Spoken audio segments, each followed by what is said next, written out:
It's okay. Off your mic. It's okay. She off your mic. Chai! Now wow, people wey suppose talk truth to power don't off mic. And if we talk, now 500,000 they go sama us, call them hate speech. But fear not, Maiyegun don't come. Him go torchlight every corner, nooks and cranny of all these bad people where they spoil our country.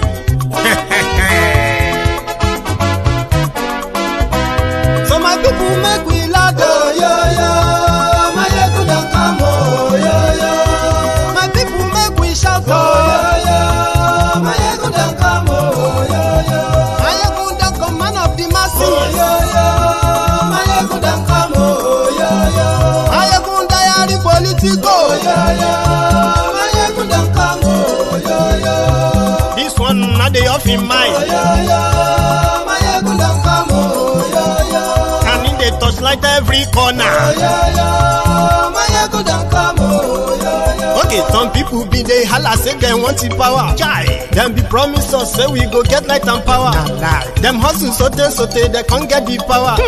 But now they know they do anything with the power. Sure. Every day, dollar just they get the higher power over naira. See them talk say make we off mind, but thank God say Maiyegun don't come. So my people make you laugh, oh, yo, yo. Maiyegun don't come, oh, yo, yo. My people make we shout, oh, yo, yo. Maiyegun don't come, oh, yo, yo. Maiyegun don't come, man of the masses, oh, yo, yo. Maiyegun don't come, oh, yo, yo. Maiyegun diary Politico, oh, yo, yo. Maiyegun don't come, oh, yo, yo. This one not they off in mind, oh, yo, yo. Maiyegun don't come, oh, yo, yo. Person where they do evil, no one make person talk. Them say that Maiyegun, that man too they talk. He too they talk. Say Maiyegun diary, he they hot like pepper. But every day, then they take money in bulk. Woman picking, they the street they hawk. Still them talk say, make we no talk. But thank God say, Maiyegun don't come. So my people make you laugh, oh, yo, yo. Maiyegun don't come, oh, yo, yo. My people make you shout, oh, yo, yo. Maiyegun don't come, oh, yo, yo. Maiyegun don't come, man of the masses, oh, yo, yo. Maiyegun don't come, oh, yo, yo. Maiyegun diary Politico, oh, yo, yo. Maiyegun don't come, oh, yo, yo. This man not the off in mind, oh, yo, yo. Maiyegun don't come, oh, yo, yo. Aha. Now you wanna don't hear all these bad politicians, then we call themselves politicians. When they thief our money, we no want to make the common man get what he supposed get for this country. Una never hear something. Now go hear one. Maiyegun, you go show na paper. Maiyegun diary Politico.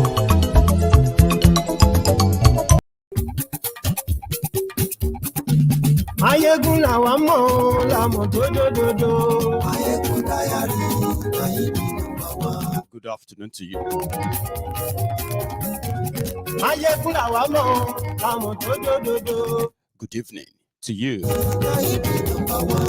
Maiyegun ti de o, ọ̀rẹ́ ara ìlú. Maiyegun diary. And good morning to you from wherever you are watching from. This is Maiyegun Live.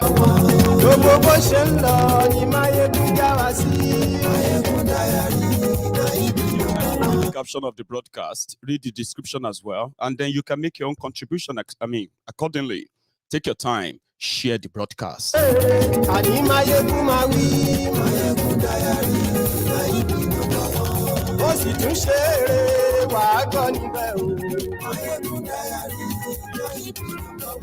Maiyegun diary Politico. Godfatherism kò sí lọ́rọ̀ Maiyegun diary. Ẹ farabalẹ̀ sẹ́ o kẹ́kọ̀rọ̀ lẹ́nu. Gbogbo ala máa jẹ breakfast. Àsìkò tó ní kálukú máa jẹ tiẹ̀ ọ̀tọ̀ọ̀tọ̀ ni. Summa billah. Thank you very much. Please let me know if you can Hear me loud and clear before I get fully into this, because I bet you are all, or if not everyone, majority of you are aware of what is going on. That's why you should take your time and read the caption of the broadcast, read the description as well. But I bet you have known this. So I started with the breakfast statement. Remember that? Gbogbo wa la ma jẹ breakfasts. Oh, gbogbo ala máa jẹ breakfast. Àsìkò tó ní kálukú máa jẹ tiẹ̀ ọ̀tọ̀ọ̀tọ̀ ni. Súnmọ́ bìlà. That's right. So you have been reading the news, possibly following it to the letter. You have been following it to the letter. The news of the bombing of Kaduna Abuja expressway by the terrorists. Don't worry about the rider that I used. The bandits bombed Kaduna Abuja by Kaduna Abuja railway. No, I did that purposely because I don't want YouTube or Facebook to flag this video. So that's why I use the bandits. But it is more detailed as you are watching the broadcast now. But you have read it. Haven't you seen it? Haven't you been following it? If you haven't, I'll bring you up to date on that. Right? And I will also spring together some of the recent and the past events, and then leave you with your own conscience. If you still believe, or you still want to believe that this contraption can work, then I will leave you to that. The latest one, which is just going to be one among the others and the numerous that's still going to happen. And like I used to say, the yesterday's survivors are the potential today's victims. Today's survivor are potential tomorrow's victim.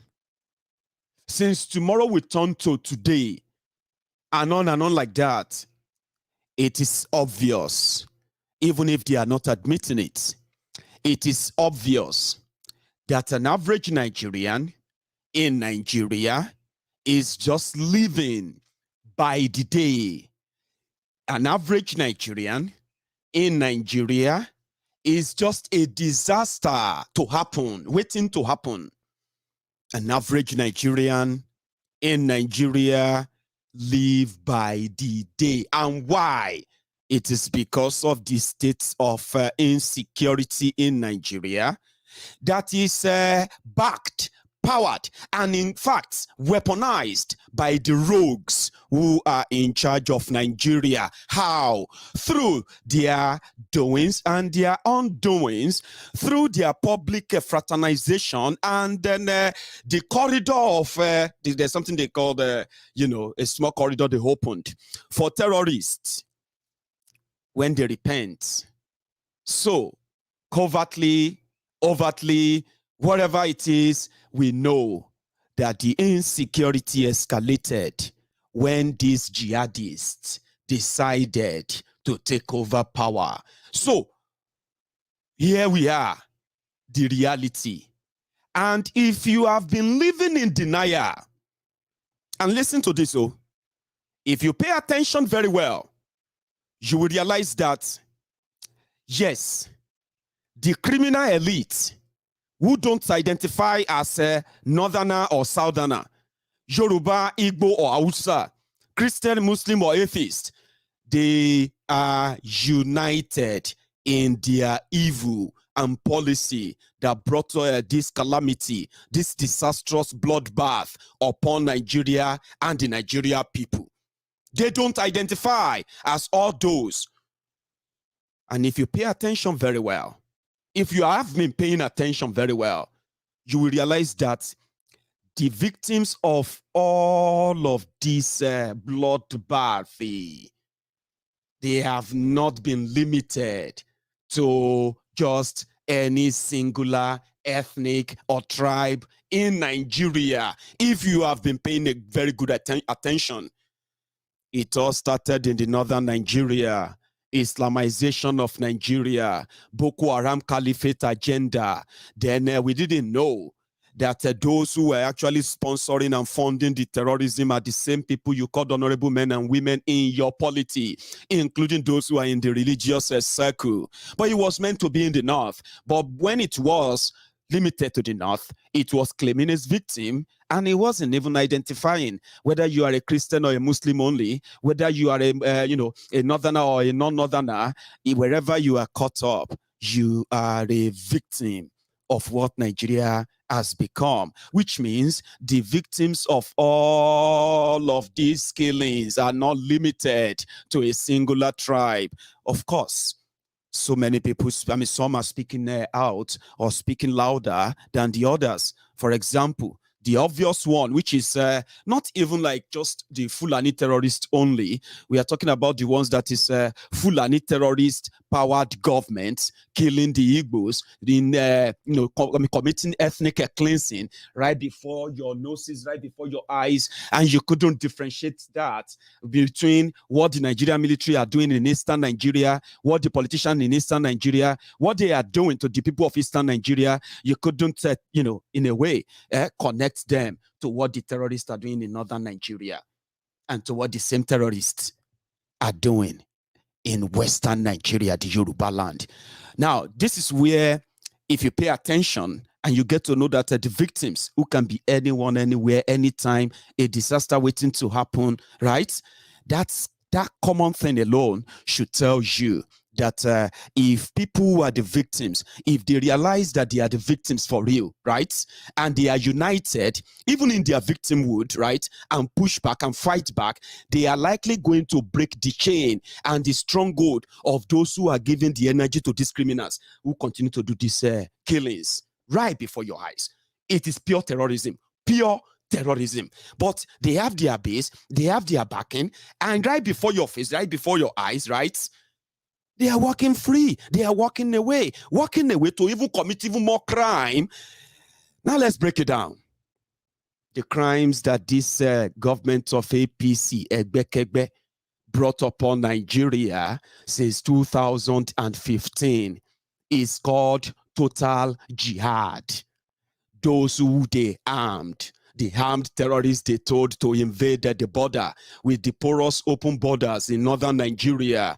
They invaded Nigeria from all corners, and they were allowed to settle in. Why they continue to confuse those who are meant to be protected, the real Nigeria. Well, if there's anything like Nigeria, the real Nigerians that were supposed to be protected, right? Why they were kept in the dark, in confusion, and the poverty battle on the side. They are terrorists, armed terrorists, they gain entrance. Why the same terrorists who now use takiya, the same language, the same pattern of terrorists to gain access to government. And then once they gain access to government, then they change all the institution of that government into whatever their Sharia Islamic agenda is. They call it takiya. Now, that takiya is being carried out by the unarmed jihadists who took over government. And what have they been doing? They've ensured that the victims of their crimes are never really united to face the demon, to face the devil. Since you are not united, there's never a chance for you of victory, of defeating them. Now, they have the upper hand. And they decide what is a crime and what is not a crime. Right before your eyes, they said they were releasing repentant terrorists. As they release more repentant terrorists, so is the crime, the terrorism in Nigeria continued to grow, and up to this moment, no single terrorist for all these crimes has ever been prosecuted or jailed. You know the story. That is the foundation of the division of Nigeria that these people are currently, supervising or superseding. So what happened? 3 days ago, the terrorists on bikes with AK-47, over 200 armed terrorists on bikes, they invaded Kaduna. the Kaduna Airport. Listen to this. So, before that invasion of the airport, right, there has been about a 10 days long killings, massacring, complete genocide in southern Kaduna. All of this was online. People were seeing all of that online. But there was no reaction. You know why? Because the people who are giving the protection to the terrorists in Kaduna is the government of Kaduna, led by the same devil, El-Rufai of Kaduna. Now, listen to this. So, this is where you get to know that your government is the terrorist government, right? Kaduna State is the state in Nigeria that is hosting the largest number of military security formations, headquarters, and what have you in Nigeria. And for 7 straight years, it has been an endless killings, bloodbath in southern Kaduna. It got to a point that El-Rufai of Kaduna, right, when the terrorists, the Fulani terrorists, when they wipe villages, when they wipe the entire village out, those who escape, they end up in IDP camps, refugee camps. The terrorists, the Fulani terrorists, they took over the villages. You know what the government of Kaduna did? They renamed those villages and they appointed Sultan and all this, their sheikh and all of them as the heads of all those places. Now, all these have been happening and no single whimper from the Nigerian Defense Academy, Nigeria military this, Nigerian Air Force this, Nigeria police that, Nigeria that college this college that. Different formation of militaries. Military formation, security formation, headquartered in Kaduna. The terrorists will stroll in. Sometimes they will chase the soldiers. They will chase them out of their barracks, chase them out of their colleges, everywhere. They will ransack the place, loot the place, and they will be gone. Now, that is the practice for the past 7 years. Kaduna Abuja expressway has become a no-go area, like for the past 7 years. It has claimed its victims in thousands, in tens of thousands, those who have been killed, those who have been kidnapped, and then those who have never been found again. Now, that's the story for the past 7 years. So 3 days ago, the terrorists, they did as they usually do, because people have abandoned Kaduna Abuja expressway for the terrorists. The Kaduna Abuja railway, the terrorists have attacked it several times. You know what they usually do? They will mobilize all their cows. They will move them onto the rail, onto the train tracks. Yeah. So when the train is coming, it will ram into the cows. Eventually, it will stop, and then they will kidnap as many people as they want. And in Nigeria, the Nigerian government actually sent a circular, a warning to the Nigerian media that they must never report any act of a terrorist act in Nigeria. And they must not entertain the conversation around the report of people getting kidnapped, people being killed, and the rest of that. There is a memo, circular. If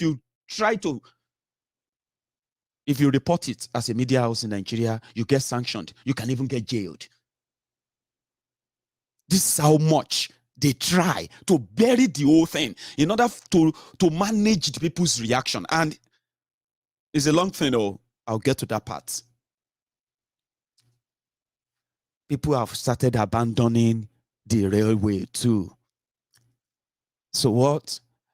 Between Abuja and Kaduna, I've been told, is probably just an hour drive. If you are driving, if you go by the train, it should be about maybe 45 minutes or maybe an hour as well. Now, people have to fly for about 20 minutes, I think, because they are running away. They are flying away from the terrorists. The terrorists that El-Rufai of Kaduna said he traveled all over Africa to beg the Fulanis to come back to Nigeria. Their brother is now in charge. That if they lost cows, if they lost anything when they were in Nigeria, right? when they were trying to do their domination, if they got killed or if anything, they should come back. They were ready to give them money. They gave them money. They gave them guns. They gave them access to the armory of Nigeria.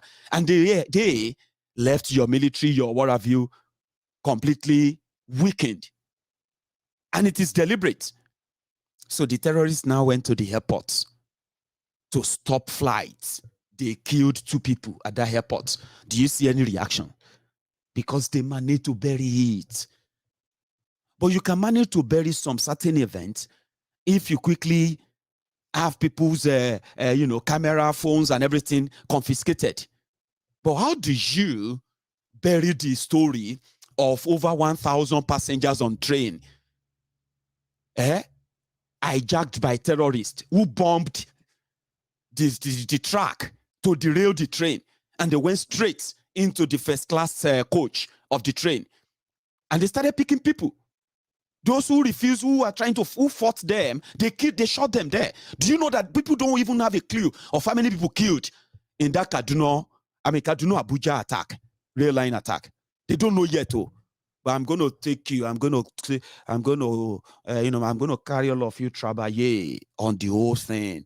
I'm going to give you the insights, the damages, and then you can then picture it and see why people like us will continue to say, if you don't kill Nigeria, Nigeria is going to kill you. If we don't end Nigeria, Nigeria is going to end us. And see, it may sound so harsh, so blunt, so like, total.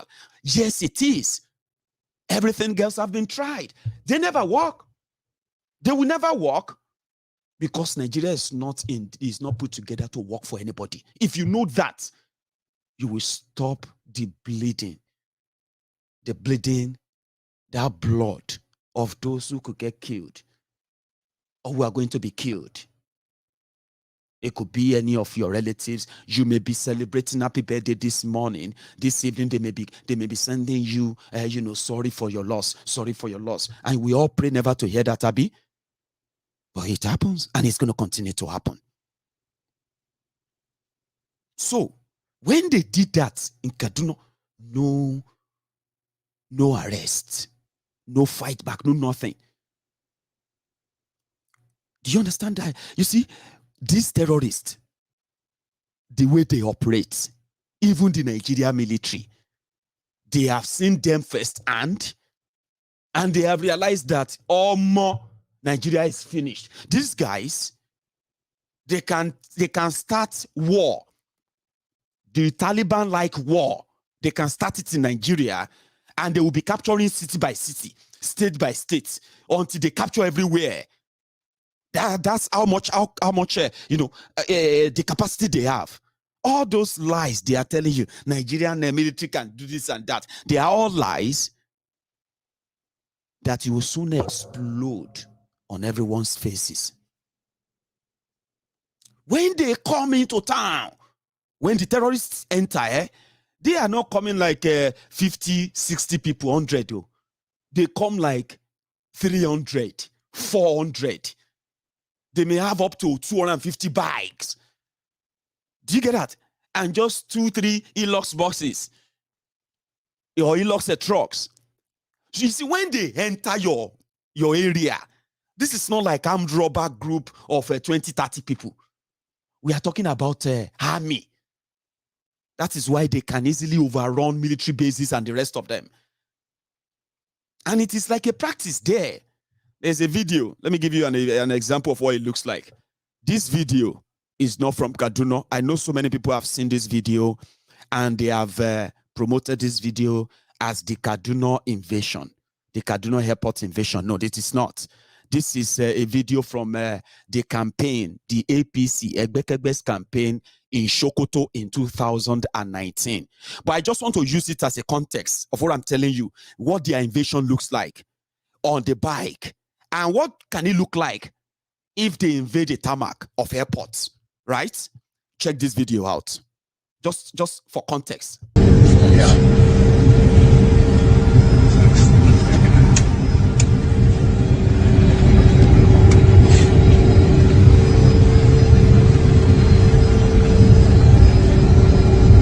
Filming, good.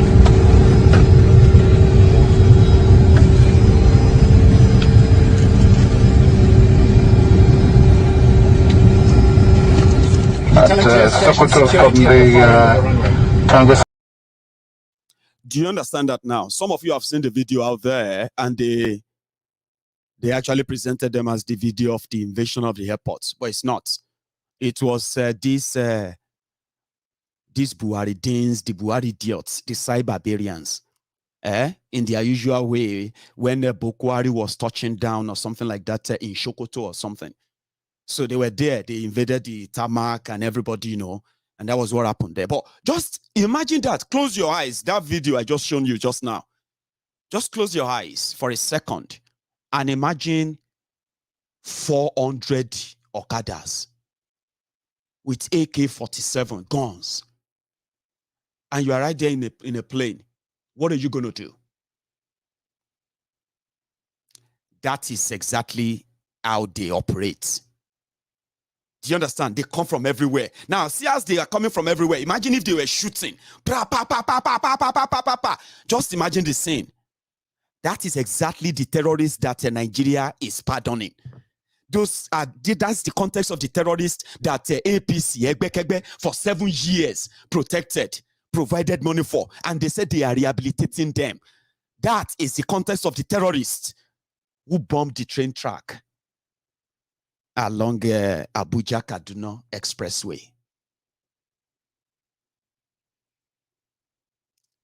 Families, people who have plans, who have dreams, people who have hope, like you and me, people who have life issues, concerns, things that bothers them, their joy, their happiness, people who look forward to something great.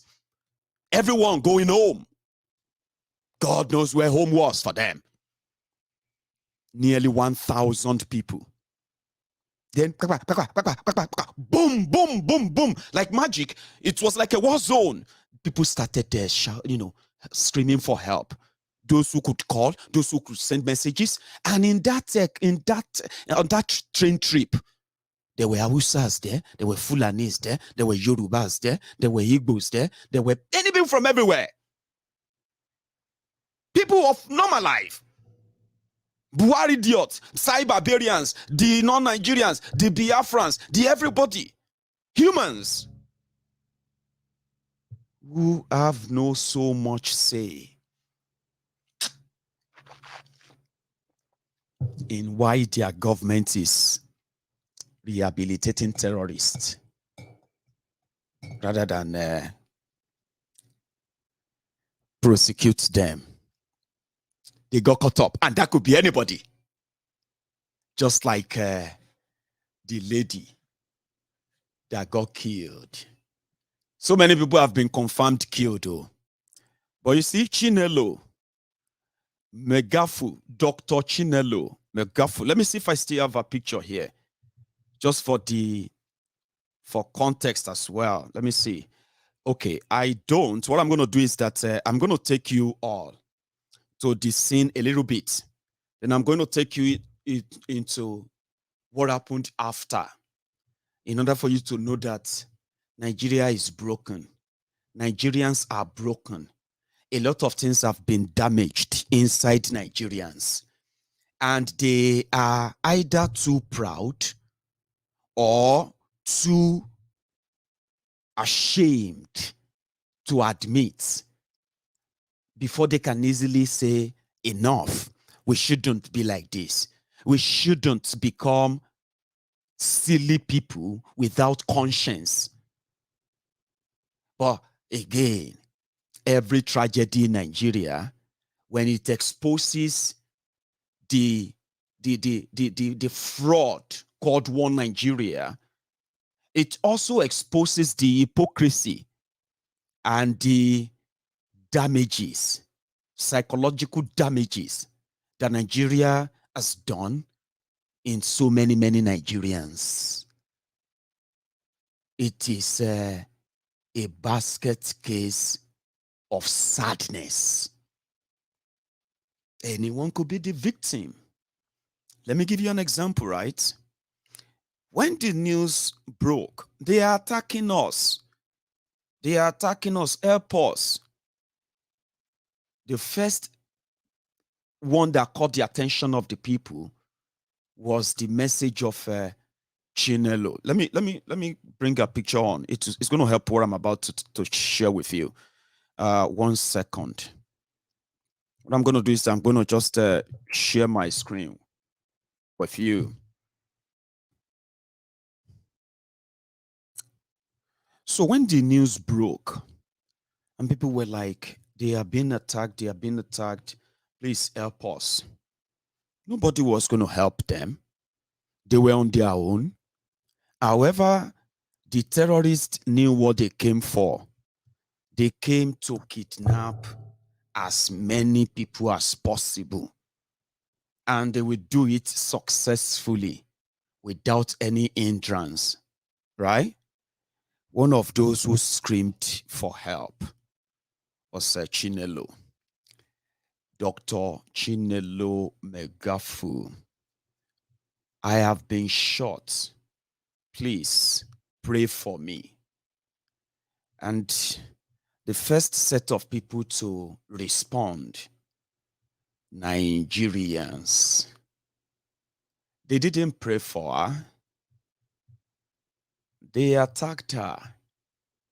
They abused her.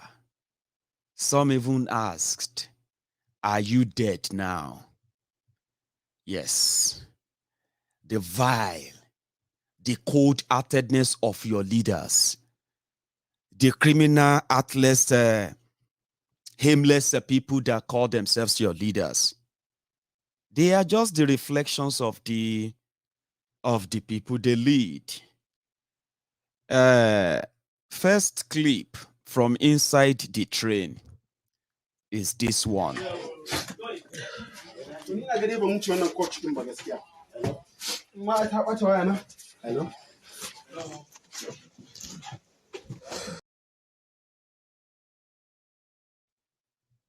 So, and another one from the scene is this.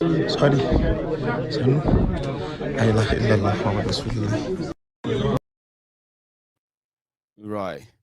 And I think here is another one that actually shown the damages a little bit. Sorry, they are just short clips, okay? Hang on. That's when Pastor Ruga went there.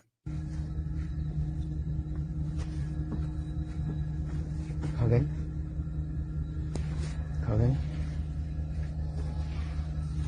Diga kan eldin ne. Kan eldin. Suka plantin bomb. Hi. Oh my God.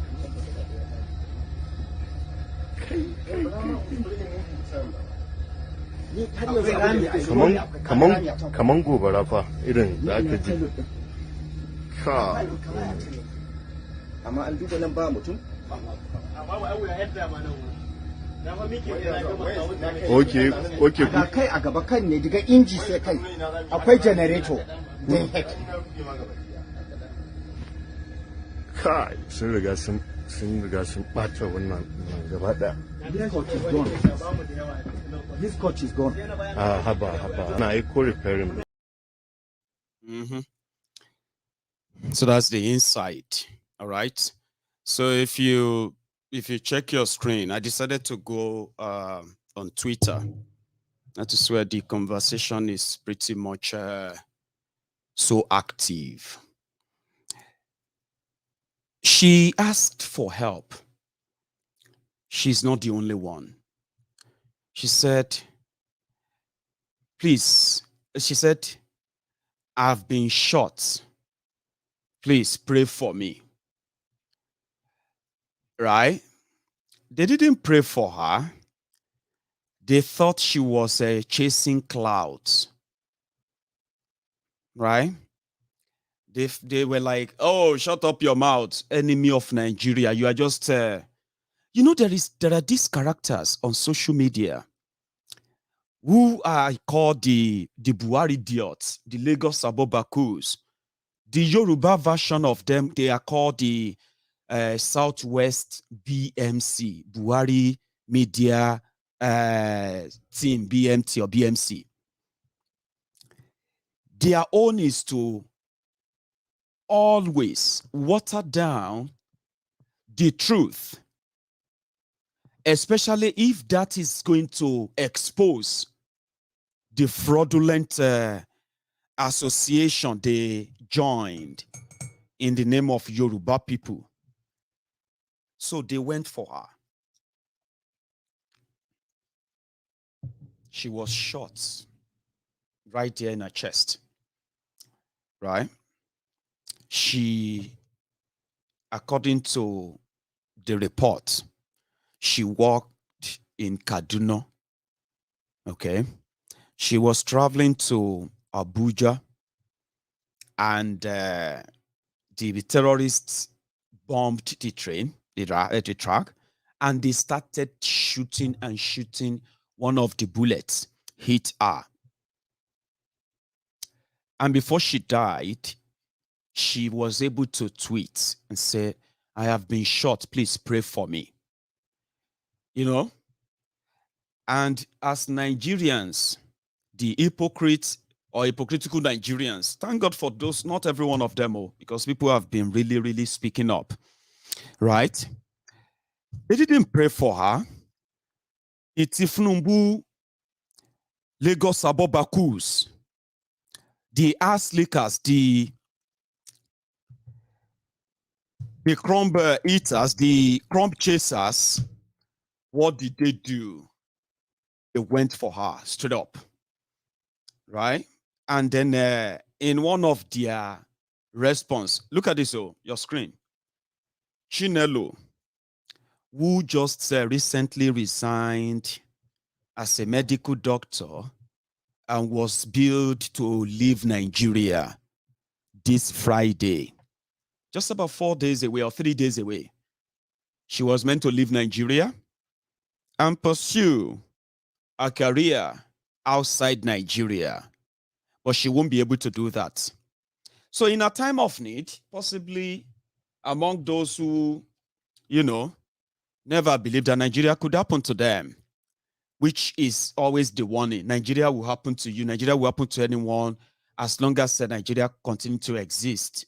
If you don't believe it, you may have to believe it in a very hard way. I am in the train. I have been shot. Please pray for me. The first person to respond is this person, Iyabo Awokoya. Arinola Ifeoma, she always used that kind of name on social media to show that she's married to an Igbo. She's detribalized, but she's the symbol and then the poster girl for the Lagos Abobakus, okay, the ass lickers, the crumb eaters, including, because she doesn't live in Nigeria, okay, I'm going to show you a picture. That's her response. Oniroshi, she's also supposed to be a mother, by the way. Now, she didn't tweet and say, this country is a terrible place. This country, this and that. She said, I have been shot. Please pray for me. That's all she tweeted, right? But to them, oh, look at you. You want to spoil APC name. Eh? What are you doing on Buhari's train? Are you not, because of her name, she was automatically tagged IPOB. And guess what? She deserved whatever happened to her. That's exactly what they said. Listen, these are the Lagos Abobakus. This one of them, this Arinola, I'll show you a picture. She lives, I think she lives in either UK or Canada, I don't know, okay? But she's the symbol of poverty. As it is, she's the one who always encourages, you know what I mean? The poverty message of APC. If you complain that you can't really afford a bag of rice anymore, Mama Poverty will come after you. If you complain that government is minimum wage is 30,000 naira, there's no job, there's no this and that, Mama Poverty will come for you. But they have their crew like that. The reason why they are enslaved to what Bokwari and APC Egbekegbe does is because of Tifnumbu. These are the foot soldiers who some of you see on social media and you blame, you say Yoruba this, Yoruba that. These are the Omoale Yorubas. Some of them live in Nigeria. Majority of them don't live in Nigeria. They are those who live outside Nigeria, the Bele lecturers, the Mumu lecturers that I told you of. They will never live in that place because they know it's a shit hole, of course. So they didn't pray for her. This one, Abolore, said, "Are you dead now? Vile, atlas, rogues." Here is another one. They call him Woye. I think this one live in the UK, right? So, ha ha ha ha ha ha ha. Are you dead now? From them, right? So, that was the vileness. However, it didn't end there. One of the other parts that you probably have also heard is this. Of course, when the terrorists struck, when they were operating, there were some soldiers who responded. Do you know what happened to them? They smoked them like suya. That's what happened. Although this image may be kind of disturbing, in fact, will be very disturbing for some of you. So I advise viewers' discretion on this. So check your screen if you can still see. Let me see.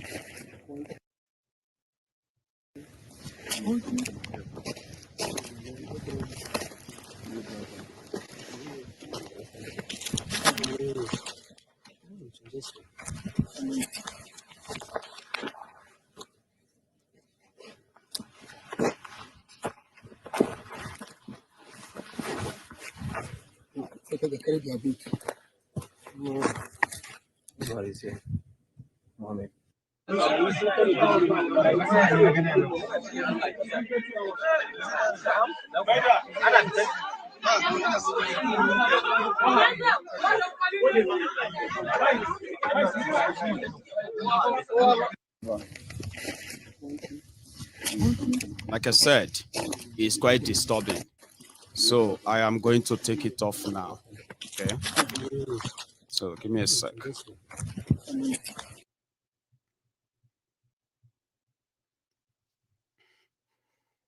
We don't know the numbers of people killed. We don't know the numbers of people kidnapped. But as you are watching this video, the terrorists have now contacted the families of those they kidnapped.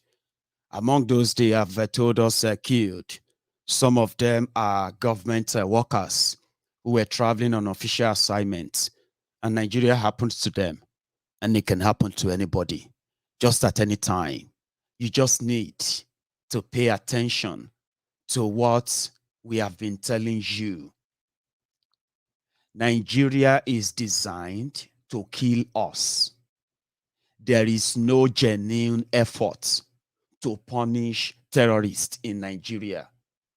There is no genuine effort, even as a political party, as a government, even as a people from northern Nigeria, the elite and the rest of them. There is no proven effort that they are going to end this. It is going to be another tragedy in the basket of, or in the bag of the tragedies that you have known with Nigeria. These bombing and killings along Kaduna Abuja expressway, sometimes we put to question, all the time put to question, what happened to the Tucano jets they bought? What happened to nearly $1 billion they invested in arms and then ammunitions to fight terrorism? Of course, you have an idea what happened. Most of those weapons have found their ways into the eastern Nigeria, where innocent people are being hunted down and they're massacred in droves. They are being buried in shallow graves. All these crimes are being hidden. And therefore, the personnel, the people that should go after terrorists, they are all there in eastern Nigeria. And it is also a total media blackout, complete blackmail, falsehood and misinformation, just to continue to keep you in the dark. Ask yourselves, how is this so convenient for ragtag criminals, ragtag armed criminals, to be able to overrun this, the security or the military defense of a country like Nigeria without any insider compromise? Ask yourselves this. When you then find the answers, then you have the answers to why you should never in any way, overtly or covertly, continue to indulge the continued existence of Nigeria.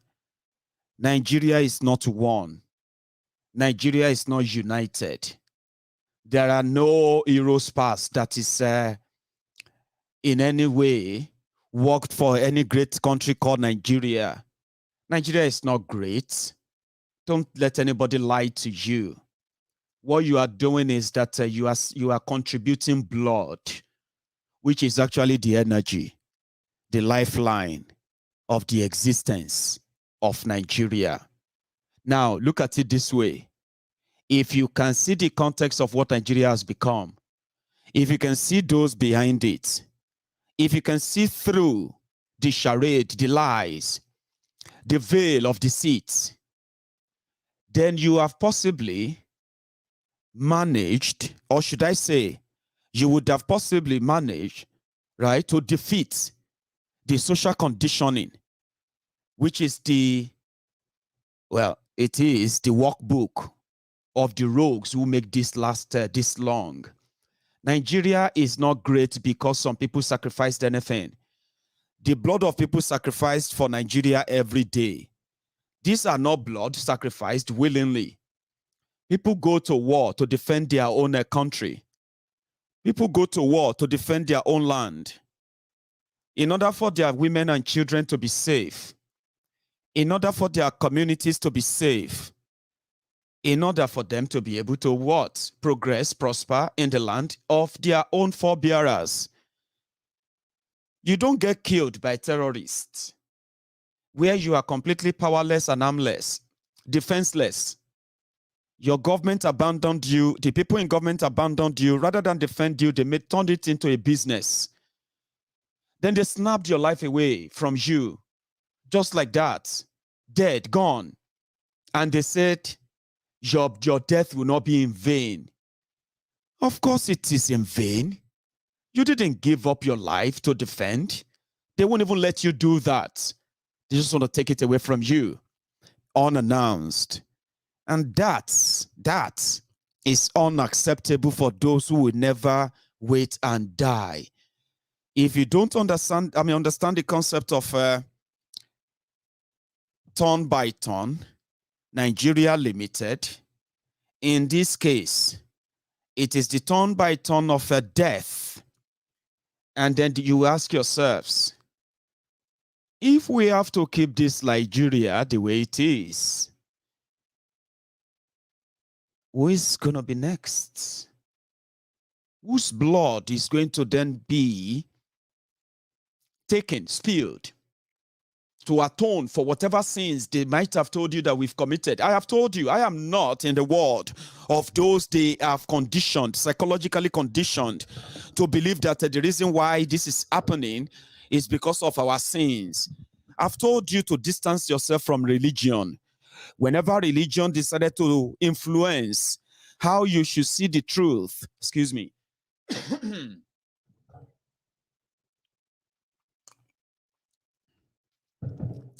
I have told you several times, and I'll continue to remind you, distance yourself from the religion that tells you or try to manipulate or influence how you see this honest reality, or how you should see this honest reality. You should do away with that. You get what I mean now? So many of us knows that it won't work, and we are not stupid. What they are doing to so many people is that they are making you believe that you are either confused or somehow scared.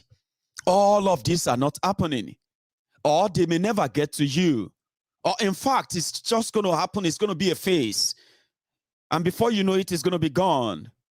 What they are not telling you is that every day that they tell you to wait, every day that they tell you to pray, every day that they tell you to hope, every day somebody's blood is being spilled. And ask yourself, what kind of a sin would people commit that they have publicly shown that they are so close to God? Oh dear. Many of them have turned themselves to the attorney generals of hellfire or heaven.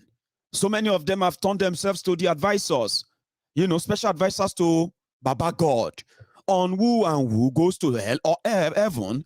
The people who have publicly displayed this religiosity, people who have publicly displayed this godliness, how come their sins are not forgiven and they are being slaughtered by terrorists that are being weaponized by their own supposed leaders, governments, and the rest?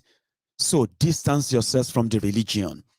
Distance yourself from all those teachings. Distance yourself from all those ideas that influence the reality. They tell you not to see it that way.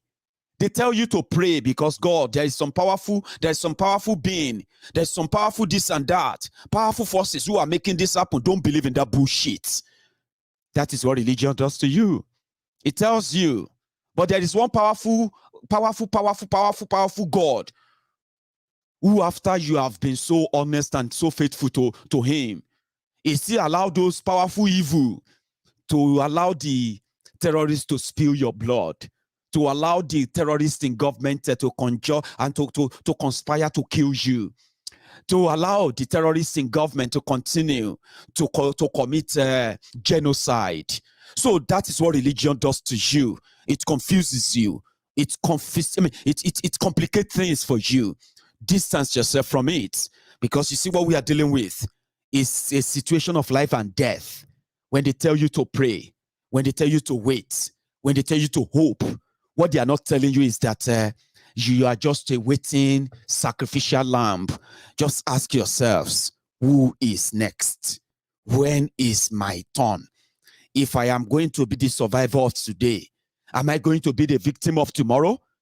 Or if I survive tomorrow, would I be the victim of the day after? What if I survive that? Would I be the victim of the one after? How is Nigeria going to happen to me? Should I wait till it happened to me? And if I survive that before I can then know that nobody is coming to help. Now, if you can then mentally deal with this in black and white, right? Then the problem is half solved. The manipulation is half destroyed. The rest is now left for how you take the action. Some of us have passed the stage of being manipulated. Many of us are living in that reality. And what we are seeing to be the future of Nigeria, with what they have done so far, trust me, a situation that, you see, this is beyond corruption. This is beyond corruption or selfishness or whatever you want to call it. This is deeper.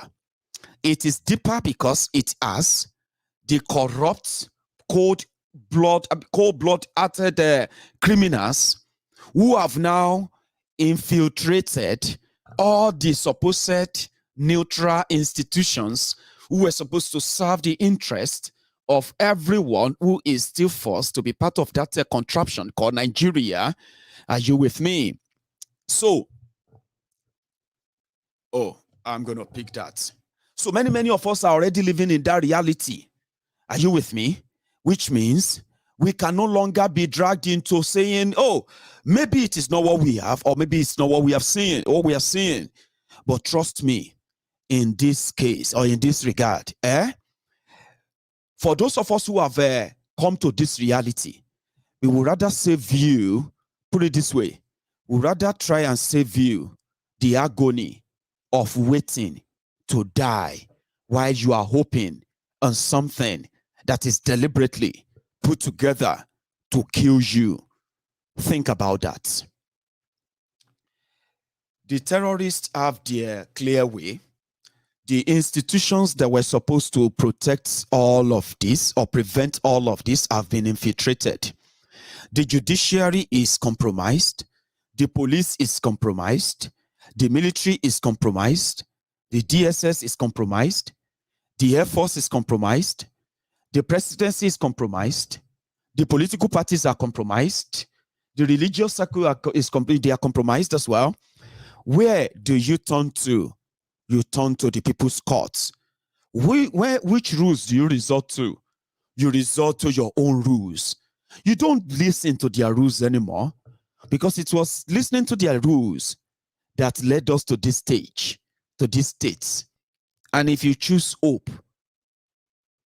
that they set for you, then you choose same fate like those who are going to end up like those who died just yesterday.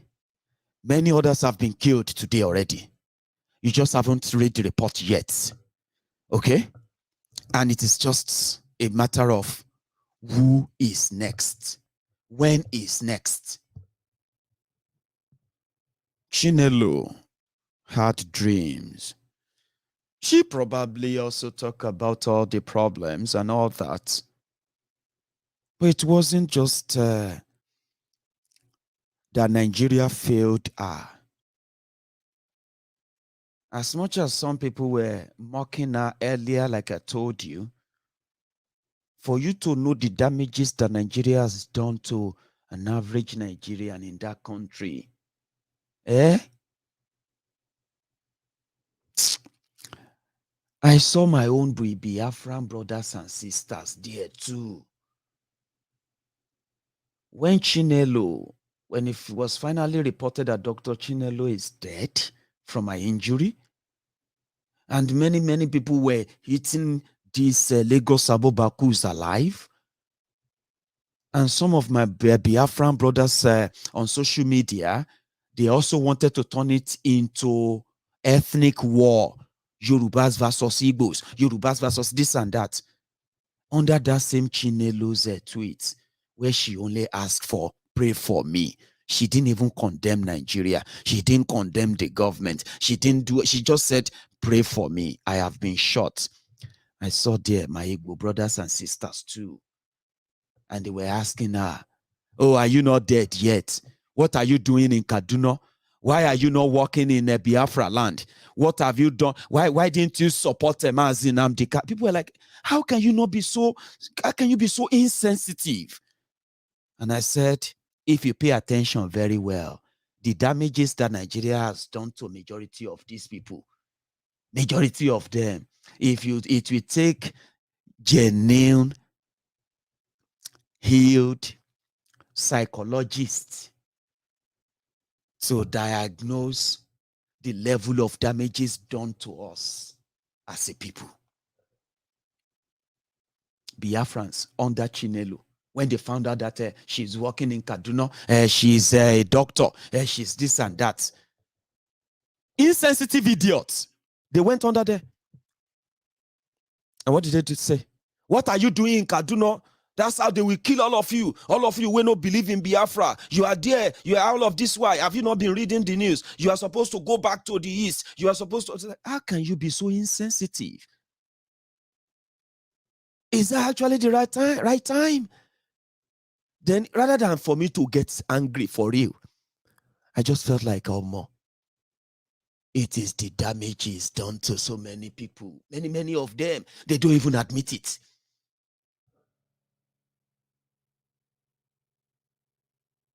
They have been killing people. What did Chinelo said? I have never heard Chinelo say something about the people killed in Eastern Nigeria. Many. I said, Baba, does that mean that you love Biafra than your other fellow Biafrans too?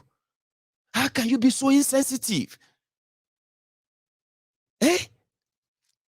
And that's when you see the damages done. Everybody is eating everybody up out there now. Some of them have turned it into ethnic war. Igbos versus Yoruba. Yorubas hate Igbo. Igbos hate Yoruba. All of them are doing that. Guess what? In the next 48 hours, they are going to be talking about other victims too. And we said something about the unity of the victims. Only if you know you are a victim as well. You may be living abroad. Listen to me very well. If you pay attention very, very well, you will discover one thing. Nigeria has failed everyone. But only few actually realizes that. It is all right to personalize your own disappointment in what Nigeria has done. But you see that damages, that psychological damages, you are not the only one. They've done it too. They've psychologically destroyed the brains. If you are a Nigerian, especially, listen to this, especially If you were born after 1966 and you lived through the military rule, the military abuses and the killings, the pogroms, you lived through the civil war and every other profiling, gaslighting that has happened. You, as a typical Nigerian, you want me to advise you? I don't care how old you are.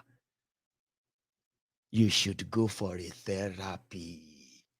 Therapy of PTSD. Nigeria psychologically destroyed many of us, to the point that we sometimes don't even know when we let out our prejudices in public. And then you start explaining. No, I'm not trying to say, don't explain yourself. You've already made your point. But when you pay attention, you will see them in Yoruba land, you will see them in Igbo land, you will see them in Ijo land, you will see them in Fulani, everywhere. Then that is where me, I now said, okay, with the damages done to all of us, that we are too arrogant to even admit. Me, I had to admit to it before I actually believe that I have healed from it. The moment I figured out that psychologically everything that is wrong is right, depends on which side you are in Nigeria. And until you become a victim of what you like, you will never dislike it.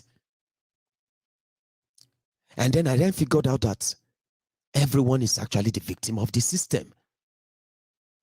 People just choose to personalize it differently based on what they called personal experience. The Biafrans, when they want to express their own psychological anger of what Nigeria did and is doing to them, they personalize it. And the way they express it is different from how a disappointed Yoruba man or woman is going to, has personalized his or her own disappointment in what Nigeria has done. And therefore, it's going to be different from how he or she will express that disappointment. So when everybody started personalizing that their disappointment in Nigeria, they started devising different means of fighting back that disappointment, which led to all these different, this is what we want from Nigeria. We don't want this. We don't want to be part of that anymore. We need to break it up. Everybody needs to go their way and the rest of that. But there is a missing link. There's a missing link, which I discovered. The missing link is that everybody wanted their own disappointments addressed and fixed their own way, but they are missing the fact that everyone is a victim, and the villains, the criminals who put us in this precarious situation, they all come from our different tribes too. So if we can personalize our disappointments and at the same time personalize our solutions as victims of the system, we won't find it hard to find comradeship, found ourselves together as the victim of a system that is killing us, breaking us, destroying us, and not even ready to admit to what they have done. They said no conversation. They said Nigeria unity is non-negotiable because they set the rules and they sustain the rules because we are divided. Yoruba versus Igbo. Igbos versus Ijos. Ijos versus Shekiri. Ishekiri versus Yoruba. Yoruba versus Hausa. The victims versus themselves. The oppressors are united. And as divided as we are, is because we don't discover that we are the victim of what they do. We are the victim of what they do. And when the consequences of what they do comes back, It doesn't go to them as, oh, is the person who commandeered that is an Hausa man. Oh, this is a Fulani man. Let it go to the Fulani and that. Oh, let it go to, you know what I mean? It touches everyone. Now, if you personalize the problem, if you personalize the solution, can you continue to differentiate the victimhood? Because at the end of the day, you are fighting the same system that doesn't give a damn whether you are Igbo, Hausa, Yoruba, or anything. And they have shown that, they have proved that time without number. The only thing we haven't done is for all of us to accept that we are victims true, and we are victims of the same system. If we don't unite with all those personalized problems and solutions, if we don't hold hands, if we don't listen to ourselves, if we don't talk about our differences, if we don't talk about our solutions, if we don't team together in this whole mess, forget it. We can be so loud, very, very loud, but we will continue to be victims. And then it will be whose time is next. Who is going to be the next person? I'm going to take a break. I need to mix my tea. It's gone cold. And at the same time, I'm going to continue the part 2 of this. I'm going to take calls. Anyway, I am going to take calls. But before I do that, let me take a break. So let me say thank you to Peter Man, my brother, sir. Thank you so much for always a super chat and your message as well. And same thing goes to, I think I got another one from the Eagle. So the Eagle, thank you very much for your own super chat too. So all of you who have been with me from this moment, yeah, I want you to probably go for your own tea break too. So when I get back, we will continue the second part of this before we take calls. So thank you very much. I need to make the tea. I'll be back.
Thank you very much for your time. So, talking about solution, you don't have to wait. You don't have to wait until you become a victim. You see, when they tell you to get ready for an election, it is them telling you to wait for their own, for them to set the rules for you again. You don't let them do that. There are things that are already gone worse in Nigeria as we speak. And in a sane place, in a sane country, there should already have, there should already be what we call the national conversation. Regionally right now, there should have been some people, some responsible leaders, elders or so, who should ordinarily, as we speak, be calling on, thank you very much, be calling on a community conversation that this Nigeria is broken. No matter how much they have hidden it, or they pretended to be hiding it, no matter how much campaigns they want to put out there to make you believe that changing government is going to obviously make the whole problem disappear, right? They should be mobilizing in stopping all of that until these problems are addressed. But the situation has gone quite even worse. That any one of them who currently stands up and speak out is likely going to be hunted down or killed. Late Professor Mailafia, Obadiah Mailafia, you remember the man? He said by 2022, these guys are going to start a civil war. And they're going to provoke the civil war that the election they told you they were going to conduct is never going to happen. Now, plus or minus, can you tell me in a very good conscience, right? Apart from, okay, what am I even saying? Can you say this in a very good conscience? Anywhere in the whole world right now, where hundreds of people are being killed needlessly by terrorists or made disappear, houses being burnt down by state-sponsored terrorists. Can you tell me anywhere in the world where people are dying in hundreds without fighting any war, except in Nigeria? Can you? You have no idea that if what is going on in Nigeria is being reported like as they are happening, right? Majority of you are never going to be jumping up and down for any election. No, because you will know that you are just a disaster waiting to happen. And being a disaster waiting to happen, you should not be waiting to be killed before you finally speak out or even stop any idea that is going to continue to validate this. Election is not going to change it. Have you actually asked yourself that? It's not going to change it. Maintaining the status quo of what they have done is paramount. And if you have paid attention very well, fear is their trade. And the only reason why they can keep the entire country in perpetuity of fear is because Nigeria is still joined together. And many people who claimed to be speaking for other part of Nigeria, especially southern Nigeria, yeah, they have been compromised. And they have only one thing to say: how to keep Nigeria one. And keeping Nigeria one, as it is right now, is just an indirect acceptance of a death wish, suicide wish. You cannot fix this Nigeria that they have, that you have now. You cannot fix it. The military, the security system is completely compromised. When I say completely, these are supposed people, personnel trained with Nigeria money. They were supposed to see crime before they happen and prevent them. They were supposed to go after criminals, not protect them. Now you have a security system in Nigeria where terrorists are being protected. So what does that tell you?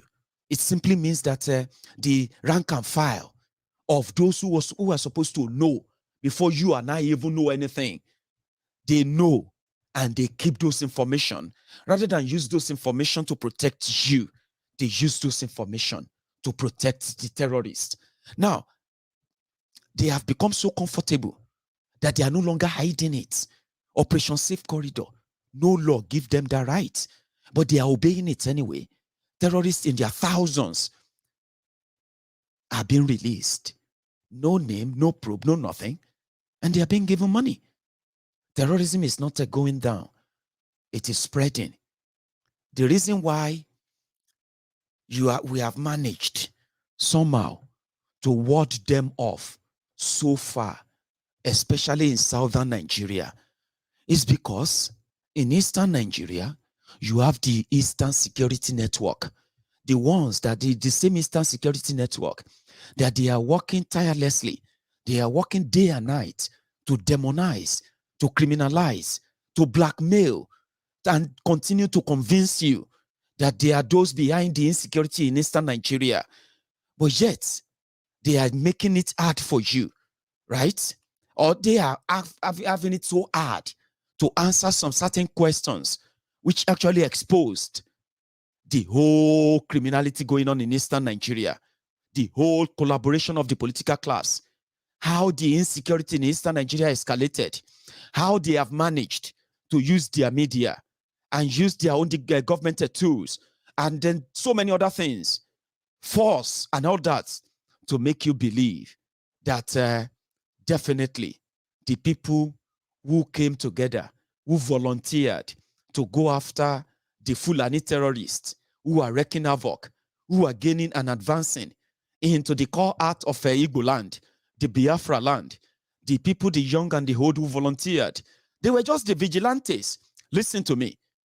The Eastern Security Network, they were just vigilantes like your Amotekun. They are just vigilantes like all the vigilantes you have in southern Nigeria, in Yoruba land. These guys, they are just the vigilantes like you have the JTF in northern Nigeria, JTF in Jos, JTF in Benue, JTF in Sokoto, JTF in Borno. But when it became the turn of the Igbos, they said they were the unknown gunmen because it was deliberate. Their mission was simple. We want to keep our people safe. We will not allow our children, our women, to end up in the hands of ravaging barbaric terrorists, Fulani terrorists. When this idea got to northern Nigeria, they called them Joint Task Force, JTF. They gave them guns. They allowed them to patrol with the military. They allowed them to patrol with the police. Because according to them, these were the people who are the vigilantes, the locals, those who understand the terrain. They could help the military, the police to curb the terrorism in northern Nigeria. When it got to southern Nigeria, they said they are going to start Amotekun. It was the northern Nigeria elite who campaigned against it. It was the northern Buhari idiots, the northern side barbarians who went on social media to campaign against it. They said Amotekun was targeted at them. It was targeted at Fulanis in Yoruba land. Don't ever forget that. Maiyegun said, our intention and our plan to protect ourselves and defend ourselves against the invading Fulani terrorists, using the covers of cows, carrying AK-47 on our farms, kidnapping our men and women, raping our women and children, barring them from their farms, destroying our own economy. We decided to defend ourselves rather than get the support of the Nigeria military, the Nigeria police, the Nigeria government. No, they came all at us. They didn't call us JTF. They said it was targeted at them, and they did everything to turn Amotekun into paper tigers who can only bark and they cannot bite. Oloye Sunday Igboho came out and he said, we will defend ourselves. We are not lacking personnel or human beings who can defend Yoruba land. We are not lacking the ability to defend ourselves or defend our land. The northern Arewa, they came after him. Gumi, the Sheikh Osama bin Gumi, started a tour, a campaign of calumny. They didn't call Igboho JTF. Yorubas, who were supposed to see the light, educated ones, but for political gain, political exigency, they say, the greedy, selfish rogues among us, selfish criminals among us, they said that Amotekun is unnecessary. Nigeria police can protect us. Nigeria military can protect us. Remember, they are already compromised. Rather than them protect us, they were those warning our people never to defend themselves, never to stop them from invading their farms. If you stop Fulani coming to your village, the Nigerian military will come down after that. They will round you up, able-bodied men and women. They will whip you and beat you up and give you the last warning. Do not ever stop the Fulani from coming to your village. Do not ever come out and report it to the media, or else the day they come to kill you, do not call us to defend you. This is our reality in Yoruba land. This is what the Lagos Abobaku is buried. This is what Ifnumbus don't want to be discussed. This is what APC, Egbekegbe says, if you say it, you are dividing Nigeria. This reality is what they buried. Amotekun turned to an attack on the north. The ban on open grazing became an attack on the north. The plan to defend ourselves against the Fulani terrorists became an attack on the north. They didn't call us JTF. They hunted us down. They targeted Igboho. They attempted to kill him. They killed 2 innocent people in his house. It's crime. Let us stop the Fulani who are raping our women and chasing our men and women, those who are kidnapping our people on the motorway, those who are running us out of our own villages and our farms. That was his own offense. They declared Igboho wanted, and they continue to hunt for his head to this day. And his offense, let Yoruba defend Yoruba land. Same thing happened in Igbo land. No matter what they have told you, they said Nnamdi Kanu is talking tough. Nnamdi Kanu is threatening them. What was the threat of Nnamdi Kanu? The Fulanis are coming. They are coming to take our land. They are coming to kill our women. They are coming to rape them. They are coming to lord over us. They are coming to subjugate us. They are coming to destroy us. They are coming to enslave us. When they come, we will fight. When they kill us, we will kill them. Before they take our land, they will need to kill us. But we know they don't have the capacity to even fight us. They don't have the capacity to even take our land. They have no capacity to enslave us. They don't have the ability to take our land. But they have the backing of the jihadists in government of Nigeria. The Fulanis who are rampaging, ravaging everywhere. They don't have the capacity to overrun us. They are only doing it because they have the backings and the support, the weapons, the finance of those who sworn publicly to keep us safe. They turned around. The safety of the Fulani terrorists became paramount. As the terrorists were killing, their leaders are making laws to protect them, to safeguard them. They are making laws against Nigerians from asking questions about these ideas, these strange ideas of accommodating our killers, of taking them in as our brothers and sisters.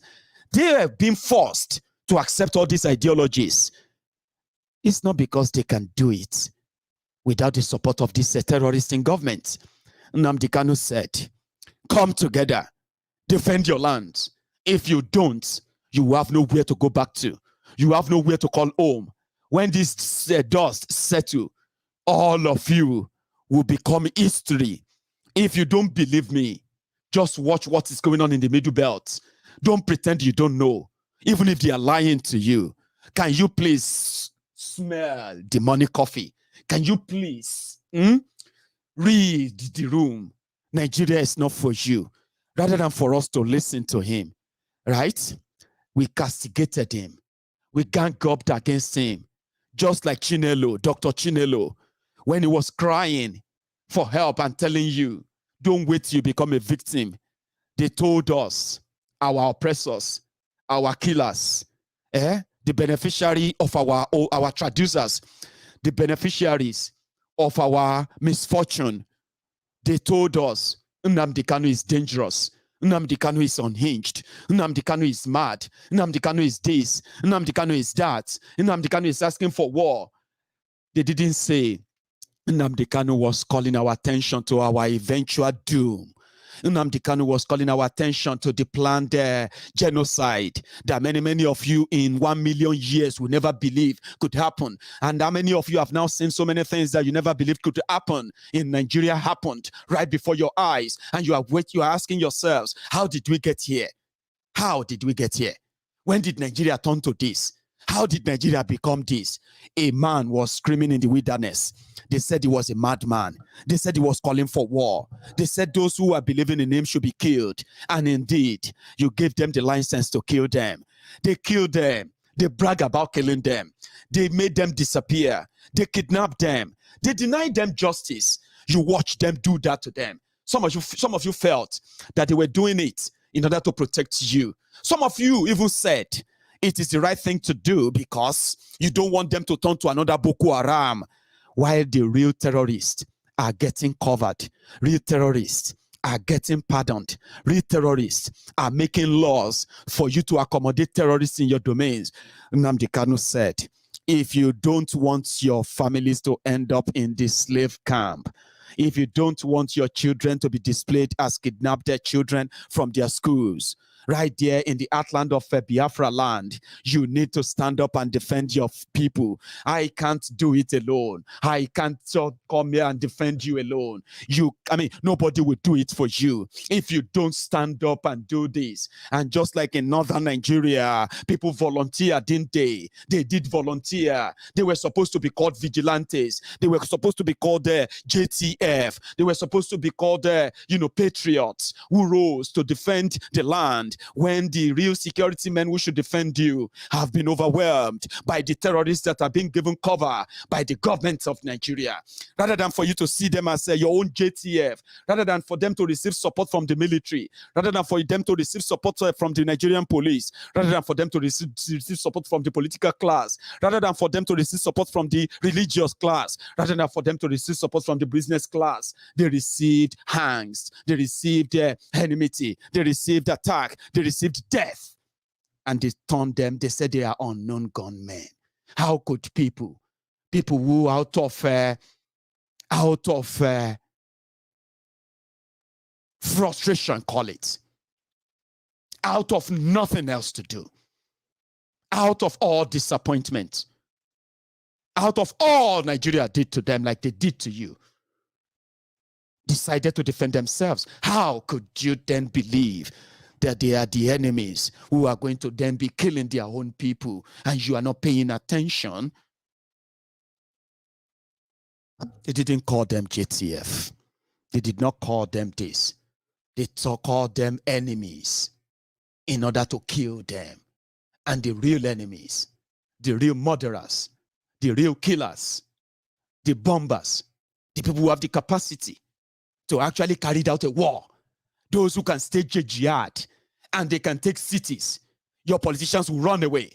Those who can shoot down fighter jets, those who can kidnap people en masse, those who can keep people, who can keep their kidnapped victims in forests for months, undetected, are never called enemies. That is where you should start probably reading the room. That is where you should start believing that they have played you for so long. And that is where you should begin to call it enough in believing in their rules. They created these problems. And they used the ruined institutions to maintain it. They are those who tell you who is an enemy. Think about that. Igbowo is an enemy. Igbowo is a potential enemy for asking the Yorubas to defend themselves, not to fight Yorubas, not to fight, even the Fulanis, the Hausas in Yoruba land who are doing their legitimate businesses. Igbowo said, let us come together and defend ourselves. What they are doing to our people in these places, in this forest, they are not reported. If you have a clue about what they are doing, you would go berserk. You will go so mad. And indeed, you probably will be worse than the terrorists that they said you should fear. What did Igbowo get? Death sentence. Before they bomb you, before you become the next victim, Yoruba nation will save you. There is going to be this sense of security, sense of fulfillment of purpose